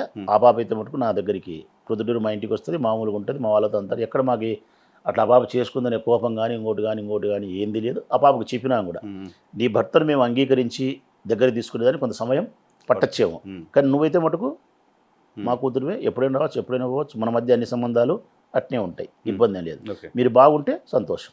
రిజిస్టర్ మ్యారేజ్ ఎందుకు చేయాల్సి వచ్చింది ప్రసాద్ రెడ్డి గారు? మామూలుగా మీరు మీ స్థాయిలో పెళ్ళిళ్ళు అంటే ముఖ్యమంత్రులు వస్తారు, మంత్రులు వస్తారు, మొత్తం మీ ఏమంటారు మీ సర్కిల్ అంతా రావాలి కదా, ఎందుకు రిజిస్టర్ మ్యారేజ్ పెళ్లి కూడా చేసిన నా దేవాలయంలో పెళ్లి చేసిన. చేశారా? దేవాలయంలో కూడా నా బంధువులు, నా స్నేహితులను, ముఖ్యమైన బంధువులను పిలిచి, పెళ్లి కొడుకు వాళ్ళ బంధువులు ముఖ్యమైన పిలిచి, ఒక 400-500 మందిని ముఖ్యమైన వాళ్ళని పిలిచి వెంకటేశ్వర స్వామి దేవాలయంలో పెళ్లి చేసి అదే రోజు మళ్ళీ రిజిస్టర్ ఆఫీస్లో రిజిస్టర్ మ్యారేజ్ చేసిన. 2 చేసిన. నేను ముఖ్యమంత్రిని కూడా ఇన్వైట్ చేసిన. నేను అవునా? ముఖ్యమంత్రికి చెప్పినా నేను ఇట్లా అని జగన్ పోయి చెప్పిన. అంటే ఇంకా మాకు మంచికి చెడుకు అంతా ఆయనే కదా, మా శ్రేయభిలాషి, మా హితుడు అన్నీ ఆయనే. నా కూతురు ఇట్లా లవ్ చేసింది, ఇట్లా పరిస్థితి నేను ఇట్లా ఆలోచన చేస్తానా, ఏం ఆలోచన చేయమంటావు, ఏం డెసిషన్ తీసుకుంటావు అని చెప్పిన. అంటే ఆయన చెప్పిన మాట ఒకటే, కళ్ళు మూసుకొని ఆ పాప ఎవరు కోరుకుందో ఆ అబ్బాయికి ఇచ్చి పెళ్లి చేయన్న, సమాజానికి మంచి సందేశాన్ని పంపించన్నా అని చెప్పినాడు. Super super. మంచి సందేశాన్ని పంపన్నా, నేను ప్రేమించిన ప్రసాదు ఇటనే ఉండాలా అన్నాడు. అంతే, గుడ్. ఇంటికి వచ్చిన మా అన్న కూడా చెప్పిన, జగన్ కూడా ఇట్లా చెప్పినాడు, నా అభిప్రాయం కూడా అదే, ఇద్దరి అభిప్రాయం అదే, నీ అభిప్రాయం అదే, మనం పెళ్లి చేద్దామనే పెళ్లి చేసిన. మళ్ళీ జగన్ చెప్పిన, నన్ను కరుచుకొని ఆలింగనం చేసుకొని నా భుజం తట్టి చాలా గర్వంగా ఉంది నాకు అని చెప్పినాడు. బీసీ కులస్తులకు ఇచ్చి పేదవానికి ఇచ్చి పెళ్లి చేసినావు, చాలా మంచి సందేశాన్ని ఇచ్చినావు, మనం ఇట్నే ఉండాలా, సమాజం ఎక్కడి నుంచో మార్పు రాదన్నా, ఎవడో ఒక దగ్గర నుంచి వస్తుంది, ఆ ఒకడు మనమే కావాలి ఏ విషయంలో అయినా సరే అని జగన్ నాతో మాట అన్నమాట. బీసీల పట్ల మీరు బీసీ అబ్బాయి ఇంటికి మీ కూతురుని పంపించారు. ఎస్, బీసీ అబ్బాయి ఇంటికి మీ కూతురుని ఇచ్చారు, అబ్బాయికి మీ కూతురుని ఇచ్చారు. బట్ ఇక్కడ ఒక బీసీ హత్య వెనక కూడా రాచమల్లు ప్రసాద్ రెడ్డి ఉన్నారు అనేది ప్రచారం చాలా పెద్ద. అది కూడా నంద్యాల వరదరాజిరెడ్డి ఇచ్చిన స్టేట్మెంట్ ఒకటి చూడాలన్న మీరు. ఆయన ఒక స్టేట్మెంట్ ఇచ్చినాడు నంద్యాల వరదరాజిరెడ్డి. ఒక జర్నలిస్ట్ పోయి ఆయన అడిగినాడు, ఇట్లా నందం సుబ్బయ్యను హత్య చేసినారు, రాచమల్లు శివప్రసాద్ రెడ్డి హత్య చేసినాడు అని చెప్పి ఇది కట్టి ఇట్లా అని చెప్పి అందన్నారు. అప్పుడు ఆయన చెప్పిన మాట ఏంటంటే, లేదు ఇది అబద్ధము, రాచమల్లు శివప్రసాద్ రెడ్డి ఎమ్మెల్యే ఈ హత్య చేయలేదు, ఈ హత్య ఆయనకు తెలియదు, ఈ హత్యలో ఆయనకు సంబంధం లేదు అని వరదరాజిరెడ్డి స్టేట్మెంట్ ఇచ్చినాడు. అంటే నాకు రాజకీయ ప్రత్యర్థిగా ఉండి నా మీద హత్యా ప్రయత్నం చేసి పగతో రగిలిపోయే వరదరాజిరెడ్డే రాచమల్లుకు కితాబ్ ఇచ్చినాడన్నా. Okay okay. ఈ మర్డర్ విషయంలో నేను చేయలేదని దాంట్లో కూడా ఉంది, ఆయన మాట్లాడినది కూడా నేను చేయలేదని ఇచ్చినాడు. ఇంకా సో ఇంతకంటే వేరే స్టేట్మెంట్ అవసరం లేదు. కానీ నేను ప్రజలకు బాధ్యునన్నా, ప్రజలకు బాధ్యుని కాబట్టి నా అంతరాత్మ సాక్షిగానే ప్రజలకు సమాధానం చెప్పాలి కాబట్టి, హత్య ఈరోజు జరిగితే మరుసటి రోజే నేను కొలిసే అమ్మవారి గుడికి నేను శివపార్వతులను కొలుస్తా. నందవరం చౌడమ్మ తల్లి కూడా పార్వతీదేవి అంశే, మా ఊళ్ళో నందవరంలో ఉంటుంది, కర్నూలు జిల్లా. ఇక్కడుండే ప్రొద్దుటూళ్ళు ఉండే సుబ్బిరెడ్డి కొట్టాల్లో ఉండే నందవరం చౌడమ్మ తల్లి గుడికి పోయి ప్రెస్ని పిలిచి కొన్ని వేల మందిని పిలిచి అమ్మవారి పాదాల మీద ప్రమాణం చేసి చేయి పెట్టి నేను ప్రమాణం చేసి చెప్పిన, పాదాల మీద చేయి పెట్టి, ఈ నందం సుబ్బయ్య అనే హత్య నేను చేయలే, నందం సుబ్బయ్య హత్య నేను చేపించలే, నందం సుబ్బయ్య హత్య జరిగేది కూడా నాకు తెలియదు, నందం సుబ్బయ్య హత్య జరిగేది నాకు తెలిస్తే ఆపే ప్రయత్నం రాచమల్లు చేసిండు తల్లి, ఇదే సత్యమైతే నన్ను అభివృద్ధిలోకి తీసుకురా, అసత్యమైతే సర్వనాశనం చేయని ప్రమాణం చేసినాయి. అభివృద్ధి చెందినే, నాశనం కాలే. సో ప్రజలు సంపూర్ణంగా విశ్వసించినారు. రాచమల్లు అమ్మవారి భక్తుడు, శివభారతుల భక్తుడు, ఎప్పుడు అమ్మవారి పాదాల మీద పెట్టి ఎవరు అబద్ధం చెప్పరు, హిందువులు ఎవరు కూడా. సో అని చెప్పి వాళ్ళను తీర్పు ఇచ్చేసినారు. ఓకే, వరదరాజిరెడ్డి తీర్పు ఇచ్చినాడు, ప్రజలు తీర్పు ఇచ్చినారు. కేసులో నేను ముద్దాయిని కూడా కాదు, నా అంతరాత్మ సాక్షిగా నేను చెప్పినాను కాబట్టి ఎక్కడా నాకు దాని సంబంధమే లేదు. ఈ నియోజకవర్గంలో ఏ ప్రజలు కూడా చెప్తారు ఏమని, నేను హత్య చేయలేదని. Okay right. Coming to the election, ఇప్పుడు ఎలక్షన్ దీనిలో ఉన్నాం కాబట్టి, ఓ రాక్షస పాలన పోవాలి రాష్ట్రంలో తెలుగుదేశం పార్టీ మాట్లాడుతోంది, పొద్దుటూరులో వరదరాజిరెడ్డి గారు మాట్లాడుతున్నారు, మీరు ఒక రాక్షస పాలనని ఇక్కడ ఇంప్లిమెంట్ చేస్తున్నారు అని. దీనికి వరదరాజిరెడ్డి గారు అడిగిన మాటకు వరదరాజిరెడ్డి గారికి సమాధానం చెప్తానన్నా, విఘ్నులైనటువంటి నా నియోజకవర్గ ప్రజలు కూడా ముకులిత హస్తాలతో నమస్కరించి విజ్ఞప్తి చేస్తా ఉన్నాను. రాక్షస పాలన పోవాలనే తొలికి ప్రొద్దుటూరు నియోజకవర్గంలో రాక్షస పాలన ఉందా లేదా? రాచమల్లు 2 సార్లు ఎమ్మెల్యే 2014 నుంచి 24 వరకు. ఈ 10 సంవత్సరాల కాలంలో ఈ ఊరిలో ఎక్కడైనా రాక్షస పాలనకు సంబంధించినటువంటి చిన్నపాటి ఆధారాలు కానీ ఏదైనా కథనాలు కానీ ఉండాయా అనేది ఒక్కటి ప్రజలు ఆలోచన చేయాలి. ఎవరి స్వేచ్ఛకైనా భంగం కలిగిందే, ఎవరి వ్యాపార భద్రతకైనా భంగం కలిగిందే, వ్యక్తిగత మీ జీవితానికి ఆస్తులకు భంగం కలిగిందే, ఏమి కలగనప్పుడు చాలా స్వేచ్ఛగా స్వతంత్రతగా బాగుండేటప్పుడు, ఇంకా కరెక్ట్గా చెప్పాలంటే నిజంగా చెప్పాలంటే రాచమల్లి ఎమ్మెల్యే అయిన తర్వాత ఈ నియోజకవర్గంలో ధర్మం 4 పాదాల మీద నడుస్తుంది. అంటే స్వేచ్ఛ ఎక్కువైందన్న. ఎవరైనా పార్టీ మారచ్చు, ఎవరినైనా విమర్శించవచ్చు, చిన్నోడు కూడా ఎమ్మెల్యేని విమర్శించవచ్చు, ఏ ప్రమాదము జరగదు, ఏ ఇబ్బంది లేదు. డెమోక్రసీ ప్రకారం ఫైట్ జరుగుతుంటుంది. గతంలో ఉండేది కదా అట్లా? గతంలో ఉండేది కాదు. రియల్ పొట్టేలు వారానికి ఒకసారి కోసినట్టు ఈ వారంలో వీడు చంపితే ఆ వారంలో వాడు చంపేవాడు మనుషుల్లో. అది ఇక్కడ జరిగిన సంస్కృతి. నువ్వు పోతా అంటే నీ పక్కన బాంబులు పడేటి, వాడిని చంపే ప్రయత్నంలో నువ్వు చచ్చిపోవచ్చు, ఆయన చచ్చిపోవచ్చు. ఇది ఇక్కడ జరిగిన సంస్కృతి. ఇప్పుడు బాంబింగ్ లేదు, దాడులు లేవు, రాజకీయ హత్యలు లేవు, ఏమి లేవు. ఏంటైనా హత్యలు ఒకటి అరా ఎక్కడైనా ఎప్పుడైనా జరిగినాయి ఇక్కడ ఈ ప్రొద్దుటూళ్ళు అంటే కన్నా అక్రమ సంబంధాలకు సంబంధించిన హత్యలు జరిగినాయి. అంటే చిన్నోళ్ళు ఎవరో లో క్లాస్ అక్రమ సంబంధాలు, సరైనటువంటి చదువు జ్ఞానం లేకుండా ఉండే చోట జరిగినట్టు తప్ప మిగతా ఎక్కడా లేవు. వ్యాపారాలకు భద్రత ఉంది, ఏమి లేదు. రాక్షస పాలన లేదు. మరి రాక్షస పాలన పోవాలంటే మీరు రాక్షస పాలన పోవాలని ఒక పర్టికులర్ కమ్యూనిటీ, బిజినెస్ కమ్యూనిటీ అంతా చందాలు వేసుకొని కోట్లాది రూపాయలు వరదరాజు రెడ్డి గారికి ఇస్తున్నారంట. మీరు మీ డబ్బులు ఖర్చు పెట్టి గెలవండి ఎట్టి పరిస్థితులు ఈసారి. ఈ ఊర్లో వ్యాపారస్తులు చందాలు ఇచ్చే సంస్కృతి లేదన్నా. లేదు. వరదరాజిరెడ్డికి చందాలు ఇయ్యరు, నాకు చందాలు ఇయ్యరు. కాకపోతే వరదరాజిరెడ్డి ఫోర్స్ చేసి అడుగుతాడు, ఏమని, మీరంతా నాకు సంబంధించిన వాళ్ళు, నాకు తెలుసు, నా వల్ల అట్లా ఇట్లా అది ఇది, నువ్వు 5 లక్షలు నువ్వు 10 లక్షలు అని చెప్పి ఆర్యవేశ్యను బెదిరిస్తున్నాడు, ఆర్యవేశ్యను ఫోర్స్ చేస్తున్నాడు. అలిగేషన్ చేస్తున్నారా? ఆధారాలు ఉన్నాయి? కాదు, నా దగ్గర నేను మన సభలో కూడా చెప్పిన, నా దగ్గరకు వచ్చి 3 చెప్పినారు. ఆ 3కి ఆయన ఫోన్ చేసి చెప్పినా అంటే ఏమని, అయ్యా నీకు 5 లక్షలు చందా రాసినాము, 5 లక్షలు. అదే సందర్భంలోనే 5 లక్షల రూపాయలు చందా ఇచ్చే వాళ్ళని 5 పేర్లు చెప్పు. ఏంటి స్కీమ్ లాగా ఉంది? స్కీమ్ లాగా 5 లక్షలు ఇవ్వాలా, నీవు మళ్ళీ 5 పేర్లు చెప్పాలా 5 లక్షలు ఇచ్చేవాళ్ళను. ఇంకొకరికి ఫోన్ చేసి నీకు 5 లక్షలు చందా రాసినాము, మరొక 3కి నువ్వు 5 లక్షలు ఇచ్చేవాళ్ళ పేర్లు చెప్పాలా అని చెప్పి 3కి చెప్తే ఆ 3 వచ్చి రహస్యంగా నాకు చెప్పిపోయినారు. ఎందుకు నీకు చెప్తానావంటే ఇది నువ్వు బహిర్గతం చేయన్నా, నువ్వు బహిర్గతం చేస్తే మరొకరికి ఫోను రాదు, ఈ సంస్కృతి మంచిది కాదు అన్నారు. అది నేను బహిర్గతం చేసి వరదరాజుడి నీ ఆత్మసాక్షిగా చెప్పు, నువ్వు ఫోన్ చేయలేదా అని చెబుతూ నేను ఒక మాట చెప్పిన, ఓ ఆర్యవేశులారా, వ్యాపారస్తులారా, నాకు 1 రూపాయి చందా తీసుకురావద్దు, నేను చందాలను వ్యతిరేకిస్తా ఉన్నా, నా నాయకత్వ లక్షణాలను చూసి నాకు ఓటేయండి. వరదరాజిరెడ్డి గారు మీరు కూడా చందాలు ఇట్లా రాబట్టే సంస్కృతి నుంచి బయటికి రాండి అని చెప్పినాం. కాబట్టి ఆర్యవేశులకు చందాలు బెదిరిస్తేవి, ఆర్యవేశులతో లక్షిస్తానని చెప్పి నీ కొండారెడ్డి నీ కుమారుడు 2009లో బాకీలు చేసి కొన్ని 10ల సంఖ్యలో కోట్ల రూపాయలు, దాని పేరే పత్రికలు రాసినాయి, 1+1 డబల్ ధమాకా. ఆ స్కీమ్ పేరే 1+1 డబల్ ధమాకా. నువ్వు 1 కోటి రూపాయలు ఇస్తే సంవత్సరానికి కోటి ఇస్తాడు వరదరాజుడు, వరదాడి కొడుకు. అట్లా ఈ ఊర్లో అప్పులు చేసి 2009 నుంచి 24 వరకు అప్పులే తీర్చలే. వాళ్ళందరినీ మీరు సతాయిస్తున్నారు, గట్టిగా అడిగితే దాడులు చేసి కొట్టినారు. ఇవన్నీ ప్రొద్దుటూరు ప్రజలకు తెలుసు. ఎస్ఎస్ మాల్ అనే కమర్షియల్ కాంప్లెక్స్ ఉంది, దాంట్లో 200 కుటుంబాలతో 32 కోట్ల రూపాయలు నగదు లెక్క తీసుకొని రూపాయి పావుల వడ్డీకి ఎస్ఎస్ మాల్ పేరుతో రాసి ఆ డబ్బు తీసుకుపోయి విశాఖపట్నంలో ఒక మిలిటరీ వారికి సంబంధించిన డిస్ప్యూట్ ల్యాండ్ కొని జాక్పాట్ కొట్టే ప్రయత్నం చేస్తే డబ్బులు ఇరక్కపోయి రాలే, 4 ఏళ్ళు అయింది, రూపాయి వడ్డీ కట్టలే, అసలు ఇలా. వాళ్ళలో 4 కుటుంబాలు ఆత్మహత్య చేసుకునే దిశగా ఉన్నాయి, మరొక 20-30 కుటుంబాలు నిద్రావన్న పరిస్థితుల్లో ఉన్నాయి, పాపరు పట్టిండారు. ఇది చేసినది. వంకదారి వీరభద్ర పేర దాడి చేసినారు, మాలపాడి సత్యం మీద దాడి చేసినారు, శివగణేష్ అనే ఆర్యవేశన్ పైన దాడి చేసినారు, ఈవి సుధాకర్ రెడ్డి పైన దాడి చేసినారు. ఇట్లా మీరు దాడులు జరిగినవి ఈ టెన్యూర్లో లాస్ట్ 5 years దాడులు చేసినారు ఈ 10 ఏళ్లలో. మరి ఎందుకు మీరు వరదరాజు రెడ్డి పైన చర్యలు తీసుకోలేదు? మీ ప్రభుత్వం ఏముంది? కేసులు పెట్టినారు. తెలంగాణలో శివగణేష్ అనే ఆర్యవేశన్ పైన చేసినారు, ప్రొద్దుటూరు ఆర్యవేశన్ పైన. అక్కడ తీసుకెళ్ళి చేశారా? అక్కడనే ఉంటాడు, భూజా మైహంలో ఉంటాడు శివగణేష్. అతని మాయమాటలు చెప్పి ఆఫీసు రప్పించుకొని నిర్బంధించి కొట్టి పేపర్లందుకు రాపించుకున్నారు. అతనిపై సంబంధించిన పోలీస్ స్టేషన్లో కంప్లైంట్ ఇచ్చినాడు, ఎఫ్ఐఆర్ రిజిస్టర్ అయింది. అన్ని ఛానల్స్లో, ఈటీవీ అన్ని ఛానల్స్లో కూడా వరదరాజిరెడ్డి కుమారుడు కొండారెడ్డి పేరు వచ్చింది. ఇక్కడ ఈవి సుధాకర్ రెడ్డి దాడి చేస్తే ఆయన కంప్లైంట్ ఇచ్చినాడు. అన్ని కేసులు రిజిస్టర్డ్, ఆయన పైన మర్డర్ కేసులు అవన్నీ ఉన్నాయి. ఒక ఆడిటర్ను హత్య చేసినారు, వివాదాస్పదమైన భూమిని కొని. అంటే 100 కోట్ల ఆస్తిని 10 కోట్లకు కొన్నారు. 100 కోట్ల ఆస్తిని 10 కోట్లకు కొన్నారంటే సక్రమైన ఆస్తి అన్నా కాదు. ఆ 100 కోట్ల ఆస్తి బ్రాహ్మణుడు, అతనితో ఒప్పందం డీల్ కుదుర్చుకునే ప్రయత్నం చేసినారు, నెగోషియేషన్. మేము అంతా కొన్నాము, నీది భూమి అంటున్నావు కదా, మన ఇద్దరం మాట్లాడుకున్నామని. ఆయన బ్రాహ్మణ, ఆయన ఒప్పుకోకుండా లీగల్గా ఫైట్ చేస్తారని కోర్టుకు రాపోండి అన్నాడు. ఆయన చంపేసినారు.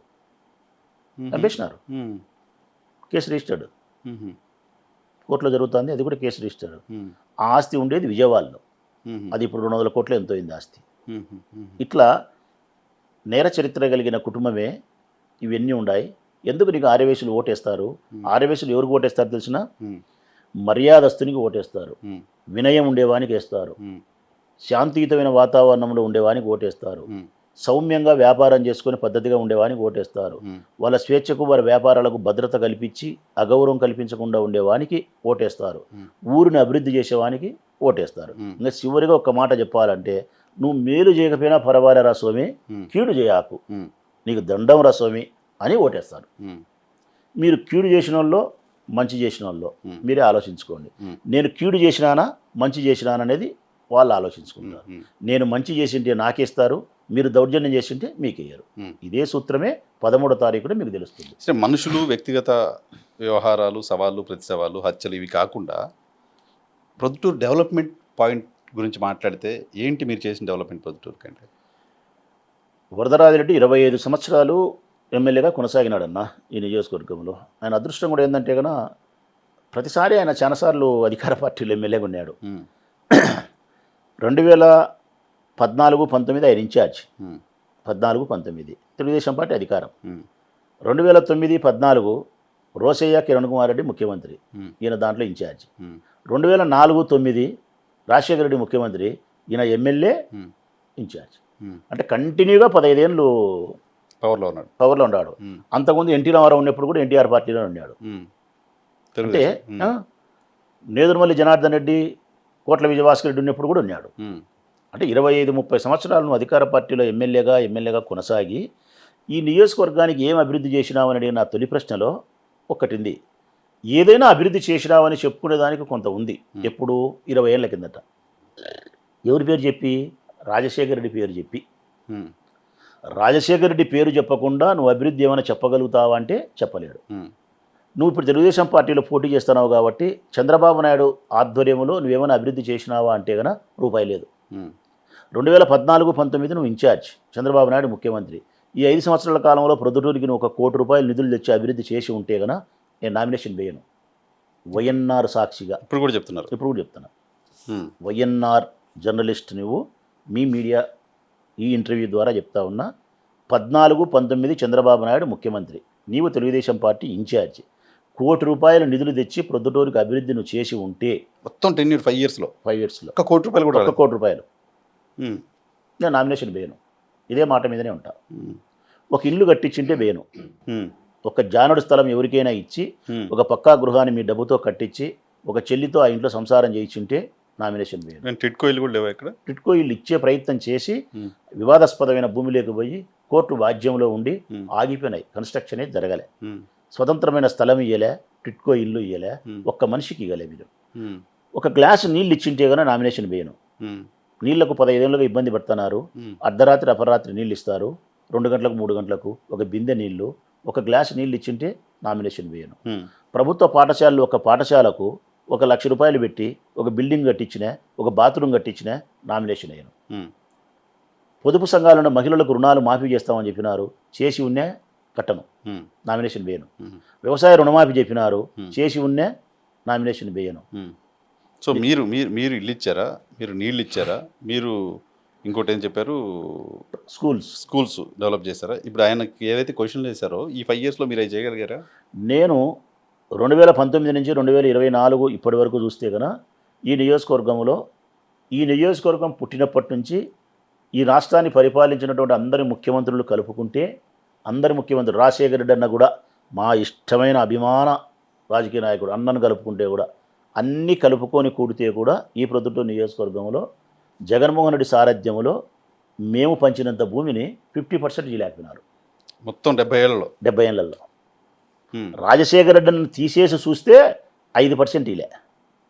అన్నను కలుపుకుంటే ఓ 40 పైసలకు వస్తారు, అన్నను తీసేస్తే 5 పైసలు ఇలే. 500 ఎకరాల భూమిని వంచినాం మేము. 24,000 మందికి ఇళ్ల పట్టాలు ఇచ్చినాం.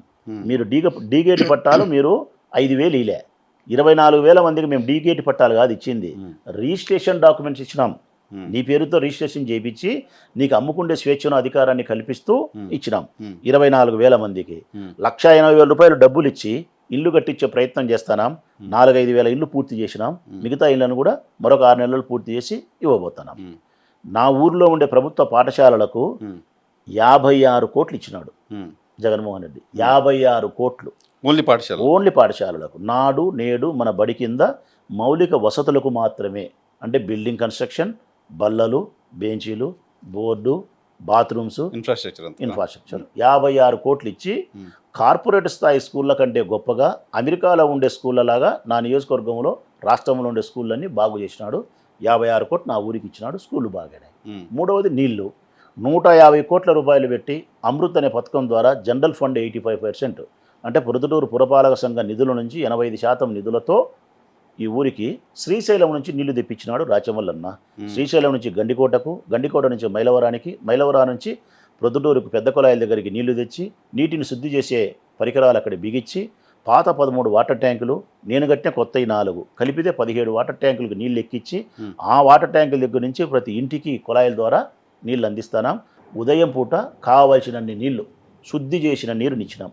సో పొద్దుటూరు టౌన్లో నీటి సమస్య లేదు ఇప్పుడు. శ్రీశైలం డ్యామ్ ఎండిపోతేనే ప్రొద్దుటూరు ప్రజల గొంతు ఆరిపోయేది ఎప్పుడంటే శ్రీశైలం డ్యామ్ ఎండిపోతేనే. తాగునీటికి సంబంధించి ఇబ్బంది లేదు అక్కడ నుంచి తీసుకోవడానికి. క్వశ్చనే లేదన్నా. శ్రీశైలం డ్యామ్ ఎండే లేదు, మా మైలవరం డ్యామ్లో నీళ్లు ఆరిపోయేది లేదు. వ్యవసాయానికి నీరు తక్కువ వస్తుందేమో కానీ తాగునీటికి అయితే డ్యాములో నీళ్లు ఉంటాయి. మా ఊరికి నీళ్ల సమస్య లేదు. రాచమల్లు మరణించినా కూడా ఈ ప్రొద్దుటూరు పట్టణ ప్రజలు నీళ్లు తాగేటప్పుడు గ్లాసులో మాత్రం రాచమల్లు ఉంటాడన్న. అదొక్కటి చాలు నాకు, అదొక్కటి చాలు. ఈశ్వరుని దయ. సో బంగారం వ్యాపారానికి ఫేమస్ మీరు ప్రొద్దుటూరు. బంగారం వ్యాపారం విపరీతంగా ఉంటుంది. అటువంటి బంగారం వ్యాపారుల్ని బెదిరించి డబ్బులు వసూలు చేస్తున్నారు అధికార పార్టీకి సంబంధించిన వాళ్ళు, లాంటి విమర్శ కూడా వింటుంది. అదే నేను చెప్పేది. బంగారు వ్యాపారస్తులు అందరూ కలిసి ఒక రోజు నా దగ్గరకు వచ్చి మహారాష్ట్రకు ఈ ఏమంటారు మహారాష్ట్ర వాళ్ళే మార్వాడీస్ మార్వాడీస్ ఇక్కడ వ్యాపారం చేసేదానికి ప్రయత్నం చేస్తున్నారు.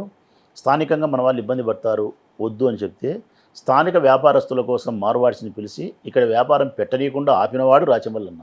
ఇప్పుడు ఇక్కడ మార్వాడీస్ లేరన్నా. ప్రొద్దుటూరులో మార్వాడీసే లేరు. చూసుకో, మా ఊరు తప్ప వేరే ఊరు లేరు. అది మీకు తప్పు అనిపించవచ్చు, ఒప్పు అనిపించవచ్చు. స్థానిక మా ప్రాంతీయ తత్వం ప్రకారం నాకు ఒప్పు నాయకునిగా. అందుకే ఇక్కడ లేరే, ఒక్క వేరే వ్యాపారస్తులు నా ఊరోళ్ళే ఉన్నారు. దీనికి కారణం ఎవరు? రాచమల్లు. అంటే వ్యాపారస్తుల యొక్క ఆర్థిక భద్రతకు, వారి లాభాల కోసం, వారి స్వేచ్ఛ కోసం పనిచేసిన వాడు రాచమల్లు.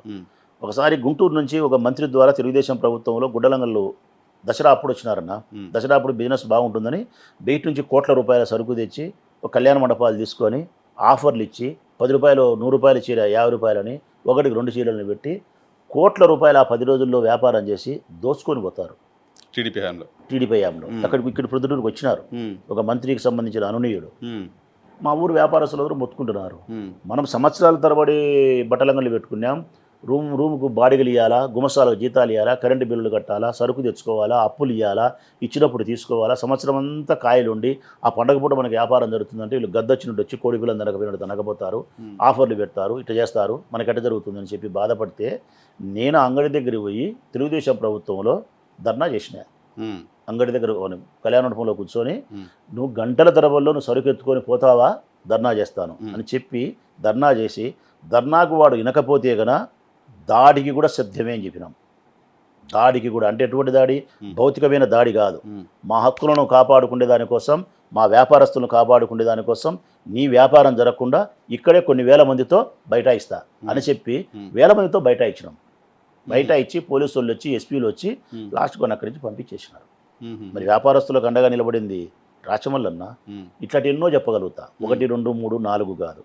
వ్యాపారస్తులకు రక్షణ వలయంగా ఉండేవాడు రాచమల్లు. ఈ దేశానికి హిమాలయ పర్వతాలు రక్షణ కూడా, ప్రొద్దుటూరు వ్యాపారస్తులకు రాచమల్లు రక్షణ కూడా అన్న. కాబట్టి వాళ్ళ నుంచి దోచుకునేది ఉండదు, వాళ్ళని సంరక్షించేదే ఉంటుంది. మీరు కాదేమో కానీ మీ చుట్టుపక్కల 1, 2, 3, 4 ఒక్కర్లేరన్న, ఒక్కర్లేరు. నువ్వు ఆ ప్రశ్న అడక్కదలికి చెప్తానా? ఒక్కరు లేరు. నా మనుషులలో ఎవరే కానీ రౌడీజం అనే మనుషులు లేరు. కారణం ఏంటంటే రౌడీ అనేవాడు నా ఇంటికి చేరలేడు.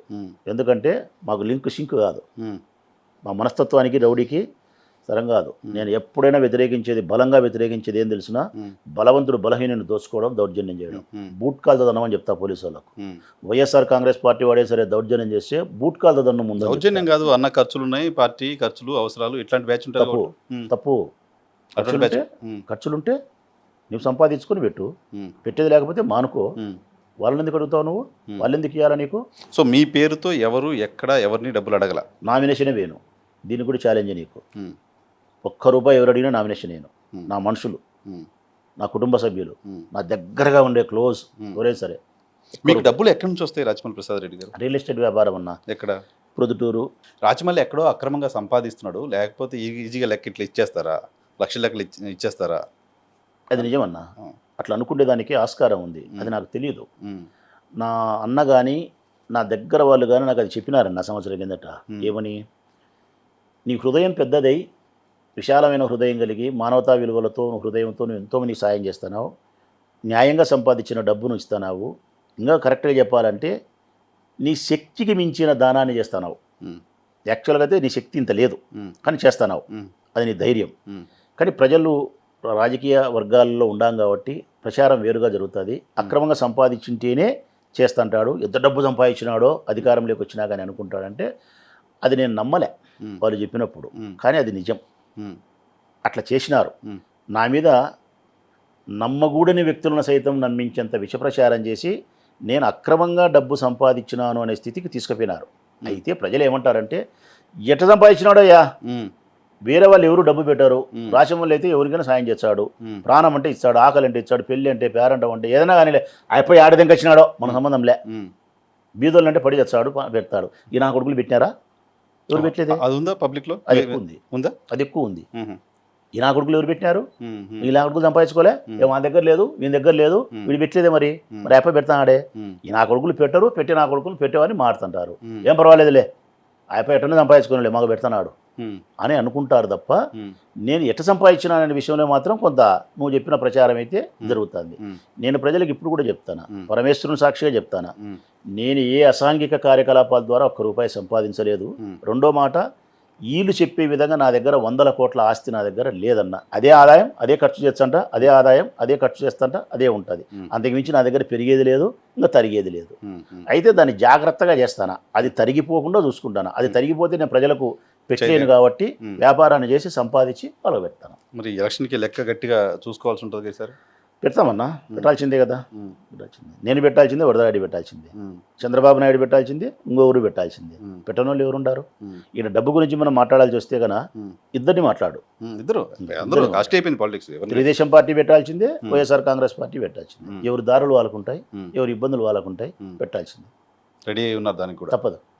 ఇంత సర్వీస్ చేసుకుంటూ డెవలప్మెంట్ చేసుకుంటూ జగన్మోహన్ రెడ్డి గారి సంక్షేమ కార్యక్రమాల గురించి చెప్పుకుంటూ స్టిల్ మళ్ళీ మనీ అవసరం కూడా ఉంది. ఉంది, తప్పనిసరిగా ఉంది. అది ఇంకా ఆ స్థితిలో నుంచి ప్రజలు పోయేదానికి ఇంకొక 60-70 ఏళ్ళు పడుతుంది. ప్రజలు పోవట్లేదా? మీరు రాజకీయ పార్టీలు దాన్ని లేదు, అలవాటు లేదు. భయంతో ఆయన పెడతారని మీరు పెడతారని ఆయన, ఇది కారణం కాదు. ఇద్దరు వ్యక్తులు డబ్బు ఇవ్వలేదనుకున్నా, ఉమ్, ఇద్దరు వ్యక్తులు ఇవ్వలేదనుకో 25% పోలేతుంది, పోలింగే జరగదు. 25% జరుగుతుంది, ఉమ్, అంతకంటే జరగదు. ఉమ్, ఒకటి, పరస్పరం ఒకరిపై ఒకరికి నమ్మకాలు తక్కువ ఉండడము, ఒకరి మీద ఒకరికి స్వార్థం ఉండడము, నేను గెలవాలనే స్వార్థంతో డబ్బులు పంచే ప్రయత్నం చేయడము, ఇది నాయకుల వైపు నుంచి, రాజకీయ పార్టీల వైపు నుంచి తప్పు. ప్రజల వైపు నుంచి కూడా మేము అడిగినామా, ఉమ్, వాళ్ళే ఇస్తున్నారు, ఉమ్, వాళ్ళకి అవసరం ఉంది కాబట్టి ఇస్తున్నారు అనేది. ఉమ్, లేదంటే వాళ్ళేం న్యాయంగా సంపాదించినారా? ఉమ్. ఎమ్మెల్యేలు అయినాకనే కదా వాళ్ళు సంపాదించింది, ఇప్పుడే కదా ఎలక్షన్ అప్పుడే కదా ఇప్పుడే పెట్టేది. కదా ఇచ్చేది, మళ్ళీ ఇస్తారా, మా లెక్క మాకే ఇస్తున్నారు ఉమ్, అనేది ఉమ్, ఈ కారణాలు. ఏదేమైనా దాని లోతుకు పోయి మాట్లాడేంత శక్తి నాకు లేదు, ఉమ్. కానీ అది పోవాలనైతే కోరుకుంటున్నాను. పోవాలని కోరుకుంటున్నారు. కోరుకుంటున్నాను. వరదరాజిరెడ్డి అంగీకరిస్తే, ఉమ్. ఇది వరదరాజు రెడ్డి అంగీకరిస్తారు. అంగీకరిస్తే, ఈ మీడియా ద్వారా అంగీకరిస్తే, ఉమ్, ఇట్లా ఓట్ల కోసం మనం దిగజారిపోయి డబ్బులు ఇచ్చి ఓటు వేయని అడిగేదానికంటే, ఉమ్, ఎలక్షన్లు అయిపోయిన తర్వాత 13వ తారీఖు అయిపోయిన తర్వాత 14వ తారీఖు నీ దగ్గర ఉన్న డబ్బు, నా దగ్గర ఉన్న డబ్బు ఎంతైనా సరే ఉమ్, ప్రజలకు స్వచ్ఛందంగా పంచుదాం. ఉమ్, ఓటు కోసం కాదు, ఉమ్, ప్రేమతో పంచుదాం. ఉమ్, సిద్ధం. ఉమ్.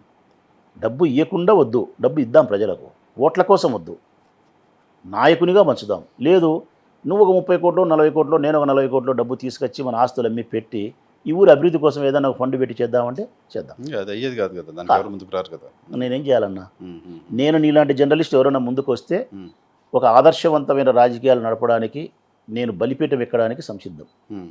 డబ్బు ఖర్చు పెట్టడం ప్రమాణం చేయడానికి మీరు సిద్ధం. ఏ దానికైనా సరే బలిపీఠమే ఆయన కూడా సిద్ధంగా ఉంటే. ఉంటే ఉమ్, నాకు నష్టం కొద్దిగా జరిగినా పర్వాలే, నాకు కొంత మోసం చేసినా పర్వాలే, ఉమ్, సమాజంలో సంస్కరణ జరిగే దానికోసం ఎవడో ఒకడు పావుగా మారాల్సిందే అనుకుంటే, బలిపీఠం ఎక్కాల్సిందే అనుకుంటే రాచమల్లు బలిపీఠం ఎక్కేదానికి కూడా సంసిద్ధమే. అయితే డబ్బులు రాచమల్లు ఇచ్చేదానికి ప్రజలకు ఇవ్వకుండా ఎలక్షన్ చేసేదానికి ప్లాన్ వేసినాడని ప్రజలు అనుకోకూడదు కాబట్టి ఖచ్చితంగా వాళ్ళకి ఇవ్వాల్సిందే. అయితే ఓటు కోసం కాదు. పోస్ట్ ఎలక్షన్స్ సరే 50 కోట్లు ఇద్దామంటే నా ఆస్తి మీ 50 కోట్లు ఇస్తా, బంగారం ఇస్తా. ఓకే, ఇప్పుడు ఏంటి మీరు జనాల దగ్గరికి వెళ్తున్నారు? ప్రజలకు చెప్దాం, ఇదిగో మీరు ఓటు డబ్బు కోసం వేయొద్దు, మంచి చెడులను చూసి మాత్రమే ఓటేయండి. రాజకీయ పార్టీలను చూడండి, అభ్యర్థులను చూడండి, అభివృద్ధిని ఆకాంక్షించండి, ఓటేయండి. That's all. మీరు ఇప్పుడు జనాల దగ్గరికి వెళ్తున్నారు కదా, ఏం చూస్తున్నారు జనాలు, ఏమడుగుతున్నారు, ఏముంది జనాల్లో ఆమ్లో? ఇంతకుముందు నేను చాలా ఎలక్షన్ చేసిన, ఇప్పుడు చేస్తానా? ఫస్ట్ టైం మీరు నమ్మి తీరాల్సిందే, 3 సార్లు చెప్తానా, నమ్మి తీరాల్సిందే. ఫస్ట్ టైం అన్నా ఎలక్షన్స్లో ఒక అభ్యర్థిగా నేను ప్రజల దగ్గర పోయినప్పుడు విమర్శలు లేకుండా వాళ్ళ కొడుకు మాదిరి, వాళ్ళ తమ్ముని మాదిరి, వాళ్ళ బిడ్డ మాదిరి ఎంతో సహాయం చేసిన వాడు మన ఇంటికి వస్తే ప్రేమగా పలకరించి ఆహ్వానం పలుకుతారు చూడి, అటువంటి ట్రీట్, అటువంటి మర్యాదను నేను పొందుతాను ఫస్ట్ టైం జగన్ వల్లే. ఇన్ని సంక్షేమ పథకాల వల్ల పేదరికానికి భరోసా ఇచ్చిన ఆయన, బడుగు బలహీన వర్గాల యొక్క పేదరిక పిల్లల చదువులకు ఇంత ప్రాధాన్యత తీసుకునే ఆయన, ఆర్థిక స్వాలంబన మహిళలకు ఉండాలని చెప్పి అప్పులు ఆయనే కట్టిన నేపథ్యంలో, 25 లక్షల ఆరోగ్యశ్రీ కార్డు ఇచ్చి ఒక కుటుంబ సభ్యుడు కూడా మరణించకుండా కాపాడిన నేపథ్యంలో ఇన్ని మంచి కార్యక్రమాలతో ఆర్థిక భరోసా ఇచ్చినాడు కదా. ఇవన్నీ అనుభవించినటువంటి వారు సంవత్సరానికి మినిమం ₹1,00,000 చొప్పున 5 ఏళ్ళకి 5 లక్షలు ఆయన ద్వారా ప్రయోజనాన్ని పొందిన వాళ్ళు ఒక్కొక్క ఇంటికి నేను పోతానే ప్రేమగా ఆహ్వానిస్తున్నారు, ఆదరణ చూపిస్తున్నారు, గట్టిగా సపోర్ట్ చేస్తున్నారు, జగన్ను ప్రశంసిస్తున్నారు. నీకే ఓటేసేది, జగన్కే ఓటేసేది, జగనే గెలిచేది, ఆయన జగన్ వేరే వాళ్ళకి ఎందుకు వేస్తారు, జగనే కదా మాకు ఇన్ని ఇచ్చినది, ఇవన్నీ మాట్లాడుతా అంటే ఒక్క సమస్య వాళ్ళు ప్రస్తావించకుండా మాట్లాడుతున్నారంటే ఒకటి జగన్ పుణ్యం, రెండవది నేను చేసిన అభివృద్ధి. అంటే రోడ్డు వేసినా, కాలువ వేసినా, నీళ్ళు ఇచ్చినా. జనరల్గా ఏమంటారు, లెక్కలు ఇచ్చినాక రోడ్డు బాగాలేదనైనా అంటారు, లేకుంటే నీళ్లు లేవనైనా అంటారు, ఆ కాలువ కట్టలేనైనా ఎన్నాలని చెప్పి అంటారు. రోడ్డు వేస్తే, కాలువ కట్టి, నీళ్ళు ఇస్తే, బడి కట్టివి, గుడి కట్టివి, మౌలిక సదుపాయాలు చేసినాము. జగన్ లెక్క ఇచ్చా. ఎప్పుడైనా కష్టాలు వచ్చినప్పుడు నా దగ్గరకు వస్తే కొడుకు మాదిరి పలికితి. అందువలన వాళ్ళ దగ్గరికి పోతే పెద్ద కొడుకును ఇంటికి పిలిచి ఆహ్వానించినట్టు ప్రేమగా చూస్తున్నారు. ఎక్కడే కానీ మాకు విమర్శల వెల్లువ కానీ, విమర్శల చిన్నపాటి చినుకు కానీ మా మీద పడకుండా జరిగిపోతూ ఉంది. నల్లేరు మీద నడకలాగానే మా విజయం ఉంది. ఇది తథ్యము. సో ఇప్పుడు మీకు డైరెక్ట్ జగన్ ఓటర్ అంతే, అక్షరాల జగన్ ఓటర్. రాచమల్లు కాదు. 175 నియోజకవర్గాల్లో పోటీ చేసింది జగన్, 175 నియోజకవర్గాల్లో గెలిచేది జగన్. ఓడితే జగన్ ఓడినాడు, గెలిస్తే జగన్ గెలిచినాడు. జగన్ పాలనకు ఓటేస్తారు, జగన్ పాలన బాగాలేకపోతే ఓటేయరు. జగన్ గెలిచినాడంటే జగన్ పాలన బాగుందని, పేదరికంలో ఉండే ప్రజలందరూ కూడా నీ పాలన మాకు నచ్చింది, నీ పేదరికానికి నువ్వు ఇట్నే కంటిన్యూ చెయ్యి అని చెప్పి ఆయనకు సర్టిఫికెట్ ఇవ్వడం. ఓడిపోయినాడు అనుకో, లేదు నీ పాలన బాగలేదు, పేదవాళ్ళకి ఇవ్వాల్సిన అవసరం లేదు, నాశనం అయిపోయింది, పేదవాళ్ళకి ఇచ్చి ఏం అవసరం లేదు అని చెప్పడం. ఓకే, గెలిస్తే జగన్ గెలిచినాడు, ఓడితే జగన్ ఓడినాడు. గెలిస్తే జగన్ పాలన గెలిచింది, ఓడితే జగన్ పాలన బాగలేదు. రాచమల్లు మరొకడు నథింగ్. అంతేనా? అంతే. మరి ఎందుకు మీరు చాలా చోట్ల అభ్యర్థులు మార్చారు? ఆ అభ్యర్థుల వ్యక్తిగతమైనటువంటి ప్రతిష్ట బాగలేకపోవడం, వ్యక్తిగతమైనటువంటి ఇమేజ్ బాగలేకపోవడం, ప్రజలతో మమైక్యం కాలేకపోవడం, ప్రజల యొక్క మన్ననలు పొందగలిగి వాళ్ళ మనస్సు గెలవడానికి కావాల్సిన స్థితి ఆ 60 మంది 50 మంది చేయలేకపోవడం వలన వాళ్ళను మార్చి వేరే వాళ్ళని పెట్టినాడు. అది ఎన్నికల ప్రక్రియలో సరైనటువంటి నిర్ణయం, సరైనటువంటి మార్గం. సో అంటే ఎంతో కొంత అభ్యర్థికి సంబంధించినది కూడా ఉంటుంది కదా? ఉంటుంది కాబట్టి వాళ్ళు మార్చినాడు. ఖచ్చితంగా అభ్యర్థి ఉంటుంది. ఇప్పుడు చెడ్డవాడైతే, జాస్తోడైతే, దుర్మార్గుడైతే జగన్ ఎంత మంచివాడైనా ఓటేయరన్నా. మా క్యారెక్టర్ కరెక్ట్గా ఉండాలా, అప్పుడు జగన్ ఇచ్చిన అభివృద్ధి, సంక్షేమం అన్నీ చూస్తే ఓటేస్తారు. మీకు మీ నియోజకవర్గానికి సంబంధించి జగన్మోహన్ రెడ్డి గారితో డైరెక్ట్గా ఓటర్లు కనెక్ట్ అయి ఉన్నారు, ఆయన కోసం జరుగుతున్న ఎలక్షన్ ఆయనకు ఓటేస్తారా లేదో తెలుస్తుంది. మీ నియోజకవర్గంలో లోకల్ బాడీస్ ఎలక్షన్స్ జరుగుతున్నప్పుడు మిమ్మల్ని చూస్తారు, మీరు అప్పుడు ఆ స్థాయిలో కనెక్ట్ అయి ఉన్నారు ఓటర్స్కి? ఖచ్చితంగా. ఎలా? ఖచ్చితంగా. కౌన్సిలర్ ఎలక్షన్స్ వచ్చినాయి, మాకు 41 వార్డు ఉంటాయి. 41 వార్డు నేను కౌన్సిలర్ నిలిపినా. ఈ ప్రొద్దుటూరు పురపాలక సంఘం ఏర్పడి 106 సంవత్సరాలు అయింది. అవునా? అంత ఓల్డెస్టా? ఓకే. 106 సంవత్సరాలు అయింది. ఈ 106 సంవత్సరాలలో ఇంతవరకు ఎప్పుడే కానీ 41 వార్డు కంటెస్ట్ చేస్తే 40 వార్డు గెలిచిన పార్టీ లేదు. ఫస్ట్ టైం నేనే, మా వైఎస్ఆర్ కాంగ్రెస్ పార్టీనే నా నాయకత్వంలో 40 వార్డు గెలిచినాం. ఒక్క వార్డు ఓడిపోయినాం. ఉమ్. దానికి కారణం ఏంటంటే 41 వార్డుల్లో రాచమల్లే పోటీ చేసినాడు. ఆ స్థాయిలో మీరు తిరిగారు. నేనే తిరిగినా, నేనే ఎన్నికల వ్యూహకర్తను, నేనే ప్రచార కార్యకర్తను, నేనే ఫండింగు సో మీరే ప్రతి కాన్స్టిట్యూన్సీ నిలబడ్డట్టు. నిలబడినట్టు నేనే చేసిన. ఉమ్. 33 ఎంపీటీసీలు, ఉమ్. 33 ఎంపీటీసీలు అన్నా 33 ఎంపీటీసీల్లో మేము ఓడిపోయింది 3, ఉమ్. 30 గెలిచినాం. 3 ఎంపీటీసీలు కూడా ఓడిపోలే. తెలుగుదేశం పార్టీకి కాంప్రమైజ్ కోరుకుంటే ఇచ్చినాం. 9 ఎంపీటీసీలు ఉండే మండలంలో 6 మీరు తీసుకొని 3 మాకు ఇయ్యి అంటే ఇచ్చేసినాం. ఉమ్. అట్లా ఇచ్చిన 3 తప్పితే ఉమ్. ఒక మండలంలో 24 ఉంటే 24 గెలిచినాం. ఉమ్. ఆడ రాచమల్లే 2 జెడ్పీటీసీలు ఉంటే 2 జెడ్పీటీసీలు, ఉమ్. 30 సర్పంచులు ఉంటే 25 గెలిచినాం ఉమ్. పోటీ చేసి. ఉమ్. 25 ఉమ్. అన్ని చోట్ల సర్పంచులు కానీ, ఎంపీటీసీలు కానీ, జెడ్పీటీసీలు కానీ, కౌన్సిలర్లు కానీ స్థానిక సంస్థల ఎన్నికల్లో నా పార్టీ క్యాడర్ కోసం రాచమల్లు అనేవాడు నాయకుడు కాదు, వాళ్ళకు అన్నలాగా ఉన్నాడు, నాయకుల్లాగా ఉన్నాడు. ప్రతి దాంట్లో నేనే ఉండి వాళ్ళని గెలిపించుకునే ప్రయత్నం చేసిన. అది ఇంతకుముందు అట్లా చేయలేదని చెప్పి అందరు చెప్తా ఉంటారు. ఉమ్. ఉమ్. ఎమ్మెల్యే ఎలక్షన్లు వచ్చినప్పుడు ఉపయోగించుకుంటారు, స్థానిక సంస్థలు అప్పుడు మీరే పెట్టుకొని మీరే చేసుకుంటుంటారు, డబ్బులు ఏరు ఏం ఏరు తిరగరు, పట్టించుకోరు, వాళ్ళ పదవిని చిన్నగా భావిస్తారు అని చెప్పి అంటారు. నేను అట్లా అనే మనస్తత్వం నాది కాదు. ఉమ్. ఎవరి పదవి వారికి గొప్పది, ఎవరి స్థాయి వారికి గొప్పది, ఏ చెట్టు గాలి ఆ చెట్టుకు గొప్పది. కాబట్టి కార్యకర్తల యొక్క గౌరవాన్ని Protect కాపాడాల్సిన చేసుకోవాలి బాధ్యత నా మీద ఉంది. కాబట్టి ఉమ్. వారికి అయ్యే వ్యయము, వారికి అయ్యే ఖర్చు, వారికి అయ్యే గౌరవం అన్నీ నేను చూడాల్సిన బాధ్యత ఉంది. కాబట్టి చూసినే అది ఖచ్చితంగా వాళ్ళ గుర్తింపు పొందగలిగినా. కాబట్టి ఈ ఎన్నికల్లో వాళ్ళు చాలా ఇష్టపూర్వకంగా నా కోసం శ్రమిస్తున్నారు. మీరు బయటికి కనిపిస్తున్న రాచమల్లు ఇదే రాచమల్ల, వెనక్కి ఇంకో రాచమల్లు ఏమన్నా ఉన్నాడా? క్వశ్చనే లేదన్న. రాచమల్లుకు off the record, on record లేదు, అన్నీ ఒకటే రికార్డే, ఆన్ రికార్డే. మీ మనుషులు వరదరాజుల రెడ్డి గారి చుట్టూ ఉంటారంట, మీ మనుషులు తెలుగుదేశం పార్టీలో కూడా ఉంటారంట పొద్దుటూరు నియోజకవర్గంలో. ఎందుకో మరి అంటే నేను పంపించింటాననే లేకుంటే పంపించుంటారా, మీతో గూఢాచారనే? టచ్లో ఉంటారా ఏంటో తెలియదు. ఆహా, లేదు. నాకు సంబంధించిన మనుషులు వరదరాయుడితో లేరు, వరదరాయుడికి సంబంధించిన మనుషులు నాతో ఉండరు. పెద్దగా మేము ఆ స్ట్రాటజీ వ్యూహాలను పన్నేవాడిని కాదు, ఏమి కాదు. ఒకటైతే చెప్పగలుగుతా, నేను వ్యూహం చేయాలన్నా, నేను రాజకీయం చేయాలన్నా మా గురువు కంటే కూడా బాగా చేస్తా. మీ గురువు ఆయనగా? మా గురువు ఆయనే బాగా చేస్తాడు, ఆయన కంటే కూడా బాగా చేయగలుగుతా. నేర్చుకున్నారు అక్కడే గట్టిగా? బాగా చేయగలుగుతా, ఇబ్బంది ఏం లేదు. కాకపోతే ఆయన వ్యూహాన్ని నమ్మినాడు, నేను సేవను నమ్మినా. సేవ సత్ఫలితాలు ఇస్తాను, సేవే వ్యూహం, అదే నా వ్యూహం, అదే నా అస్త్రం. కాబట్టి నాకు అంతకు మించిన తెలివితేటలు ఖర్చు చేయాల్సిన అవసరం లేదన్న. రాజబాట మనిషిని మనం ప్రేమించగలిగితే, మనిషికి సహాయపడగలిగితే, గౌరవించగలిగితే తప్పనిసరిగా మనల్ని ఆదరిస్తారు. దీనికోసం వేరే వేరే తెలివితేటలు అంటే చెయ్యాల్సిన మంచి చేయకుండా తప్పించుకొని, కష్టకాలంలో వాడిని ఆదుకోకుండా తప్పించుకొని, నీ అవసరం వచ్చినప్పుడు వాడిని ఉపయోగించుకునే దానికోసం వ్యూహం కావాలా, తెలివితేటలు కావాలా. నువ్వు వాని కష్టకాలంలో నిజంగా నువ్వు ఆదరించి ఉంటే నీకు వ్యూహం ఎందుకన్నా? కానీ మీ పార్టీలోకి వస్తామనుకున్న కొంతమంది ఈ నియోజకవర్గంలో టీడీపీ టికెట్ ఆశించిన వాళ్ళు ఇంకా మీ పార్టీ కంటే కప్పుకోలేదు. బయట జరుగుతున్న ప్రచారం ఏంటంటే మీరు అక్కడే ఉండండి అన్న, మీరు అక్కడే ఉండండిలే అని చెప్పి ఏదో మీరే చెప్పారు అని. కొంతమంది మాలేకి వచ్చినారు, కొంతమంది రాబోతున్నారు, కొంతమంది అక్కడే ఉంటారు. అది కూడా అక్కడే ఉంచుతున్నారా? అక్కడే ఉంటారు. ఎందుకు ఉంటారంటే కన్నా, ఉదాహరణకు ఈ ఊర్లో ఉండే లీడర్కి ఇష్టం లేదనుకో, నువ్వు వచ్చేది అప్పుడు తీసుకొని ఒక వరలో 2 కత్తులు పెట్టలేను కదా. ఓకే. సో అప్పుడు అక్కడ ఉండేదే బెస్ట్. నిజంగా నీకు మా మీద ప్రేమ ఉండి సహాయం చేయాలనుకుంటే అక్కడ ఉండి చెయ్యి, అక్కడ ఉండి చెయ్యి. వరద మీద నీకు అంత కోపం ఉంటే, నా మీద సానుకూల దుప్పరద ఉంటే, ఇక్కడికి వచ్చేదానికి వీలు లేదు. కాబట్టి అక్కడే ఉండి సహాయపడు. అదే నేను అడిగింది ఇంతకుముందు. సహాయపడు, ఇబ్బంది లేదు, సహాయపడు, no problem. Okay. So Jaganmohan Reddy పాలనకు సంబంధించి సాచ్యురేషన్ స్థాయిలో సాటిస్ఫాక్షన్ ఉంది అని మీరు చెప్తున్న క్రమంలో, జగన్మోహన్ రెడ్డి కుటుంబ సభ్యులు బయలుదేరి ఈ జిల్లాకు సంబంధించిన వాళ్ళు జగన్మోహన్ రెడ్డి గారి పైన, అవినాష్ రెడ్డి గారి పైన చాలా పెద్ద ఎత్తున అలిగేషన్స్ చేస్తూ వస్తున్నారు. అవి మీకు డ్యామేజ్ కాదా? మీ ఓట్ బ్యాంక్ చీల్చడం అవదా? ఏమని చేస్తున్నారు? అవినాష్ రెడ్డి గారు హత్య చేయించారు వివేకానంద రెడ్డి గారిని అని.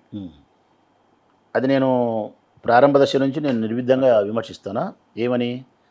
ఆయన మీద ఉండే ఆరోపణ కూడా హత్య చేసినాడని కాదన్నా, అవినాష్ రెడ్డి హత్య చేసినాడని కాదు. హత్య జరిగిన తర్వాత ఆ హత్యకు సంబంధించిన సాక్ష్యాలను ధ్వంసం చేసినాడని ఆయన మీద కేసు వదిలేయండి.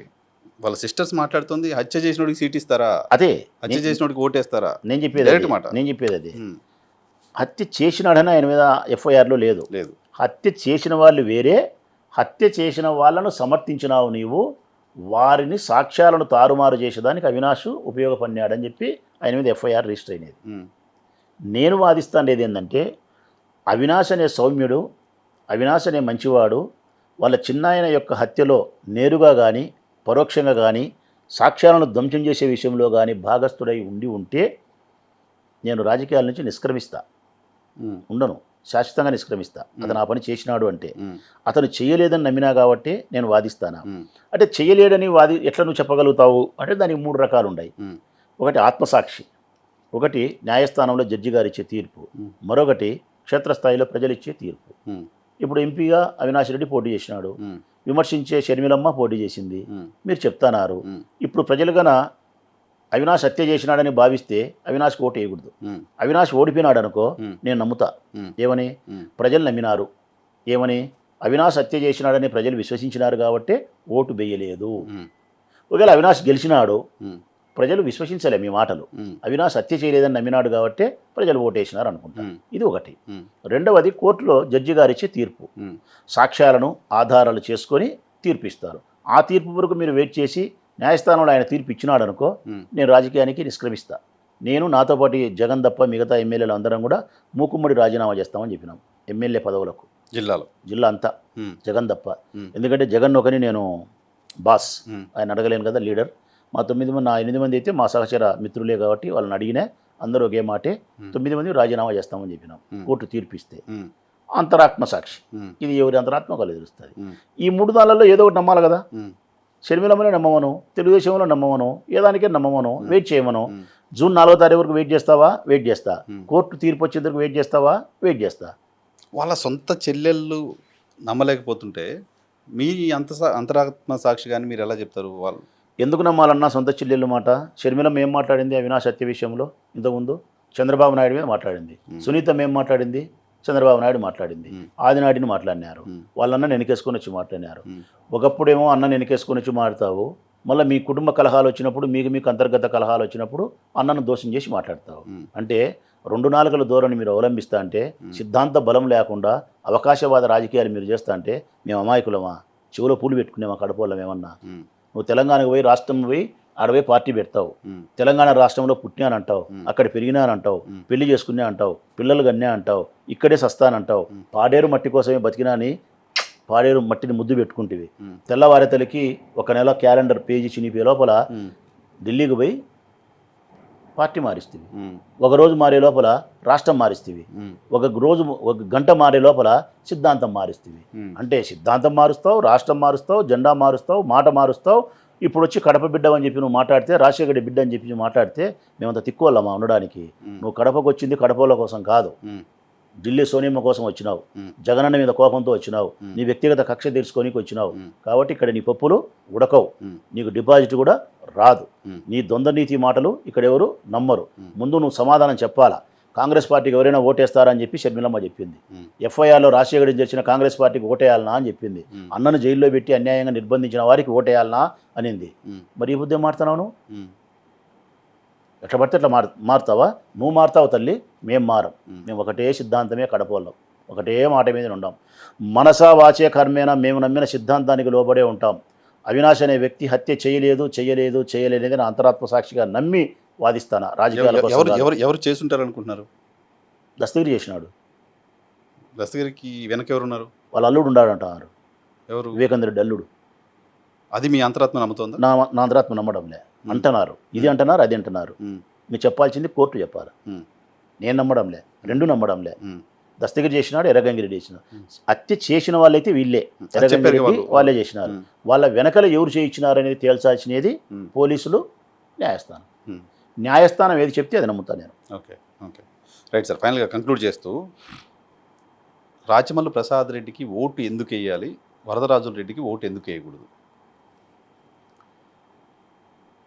మా రాజకీయ జీవితంలో వరదరాజిరెడ్డి గారిని, నన్ను ఇద్దరిని గమనించండి ప్రజలారా. ఆయన వయసు 85 సంవత్సరాలు, నా వయసు 57 సంవత్సరాలు. 85 సంవత్సరాల వయసులో ఉండే ఆ పెద్ద మనిషి రాజకీయాలకు అర్హుడా, ప్రజాసేవ చేయడానికి అర్హత ఉందా లేదనేది ఒకటి ఆలోచించండి. 2, సుదీర్ఘమైన 50 సంవత్సరాల రాజకీయ జీవితంలో ఈ ప్రొద్దుటూరు నియోజకవర్గాన్ని అభివృద్ధి చేసినాడా, అభివృద్ధి నిరోధకుడుగా మచ్చ ఉందా? రాజశేఖర రెడ్డి గారు నిధులు ఇస్తే కూడా ఖర్చు చేయకుండా వెనక్కి పంపించినటువంటి చెడ్డ పేరు ఆయనకుందా లేదా? ఇది గమనించండి. 2014-19 చంద్రబాబు నాయుడు ప్రభుత్వంలో ఆయన ఇన్ఛార్జిగా ఇక్కడ కొనసాగినాడు. కనీసం ఒక్క స్కూలుకు బాత్రూమ్ కట్టించినా, ఒక్క ఆడమనిషికి అక్కకు ఇండ్లు కట్టించినా, ఒక్క స్కూలుకు బాత్రూమ్ ఒక్క ఇంటికి కట్టించినా, ఒక్క గ్లాసు నీళ్లు ఈ ఊరికి ఇచ్చినా, మరే అభివృద్ధి కార్యక్రమం చేసినా, 1 కోటి రూపాయలు 2014 నుంచి 19 వరకు తెలుగుదేశం పార్టీ హయాంలో ఆయన ఇన్ఛార్జిగా కొనసాగిన సందర్భంలో ఈ నియోజకవర్గాన్ని ₹1 కోటి అభివృద్ధి కార్యక్రమాలు చేసి ఉన్నా కూడా ఆయన ఓటు అడిగే అర్హత ఉంది.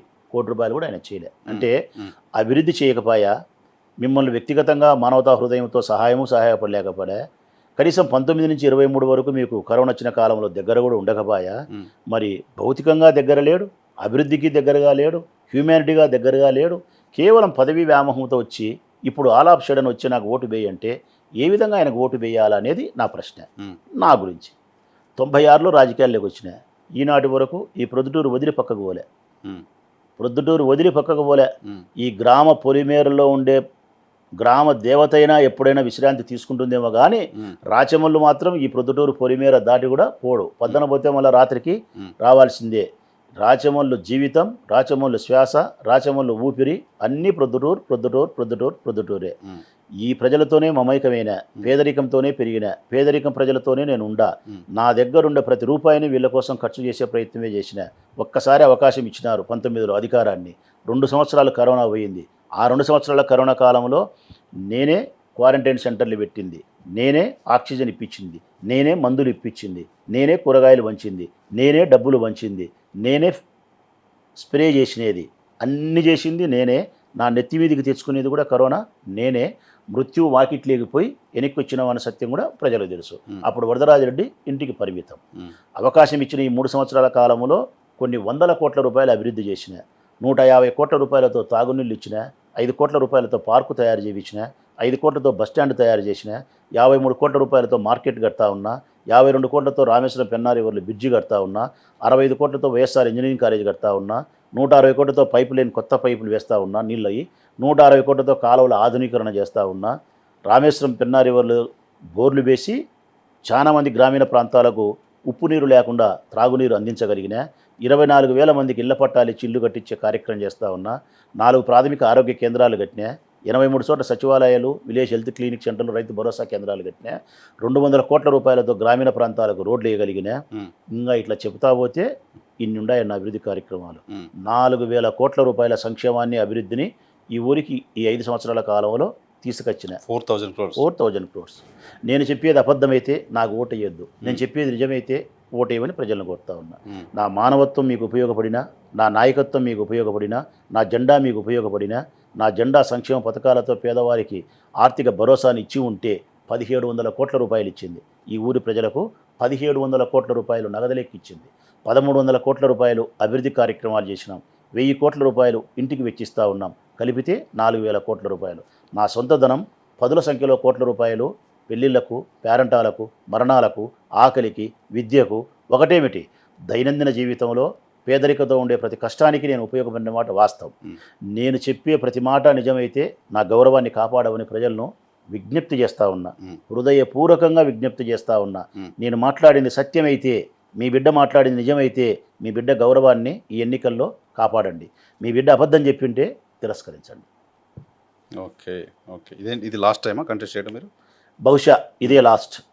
ఎందుకంటే యువకులకు అవకాశం ఇవ్వాలనే కోరిక నాలో బలంగా ఉంది. రాజశేఖర రెడ్డి గారి 60 సంవత్సరాలకు రిటైర్డ్ కావాలా, వ్యక్తిగతమైన జీవితాన్ని భార్యతోనూ, పిల్లలతోనూ, మనవళ్ళు మనవరాలతోనూ, స్నేహితులతోనూ, సన్నిహితులతోనూ స్వేచ్ఛగా బతకాలా, కొద్దిగా ధార్మిక ఆలోచనలతో శివక్షేత్రాలు సందర్శించాలనే కోరిక దండిగా ఉంది. ఈ భారతదేశంలో ఉండే శివక్షేత్రాలన్నిటినీ సందర్శించి మరణించాల అనే కోరిక ఉంది. కాబట్టి అటువంటి వైపు ఒకటి, సంతోషంగా ఉండడం ఒకటి, యువకులకు అవకాశం ఇవ్వాలనేది ఒకటి. కాబట్టి విరమించాలనే సంకల్పంతోనే ఉండాలన్నా. Right sir, all the very best. Thank you. ఇది రాచమల్లి ప్రసాద్ రెడ్డి గారితో స్పెషల్ ఇంటర్వ్యూ. చూస్తూ ఉండండి టీవీ. Thank you.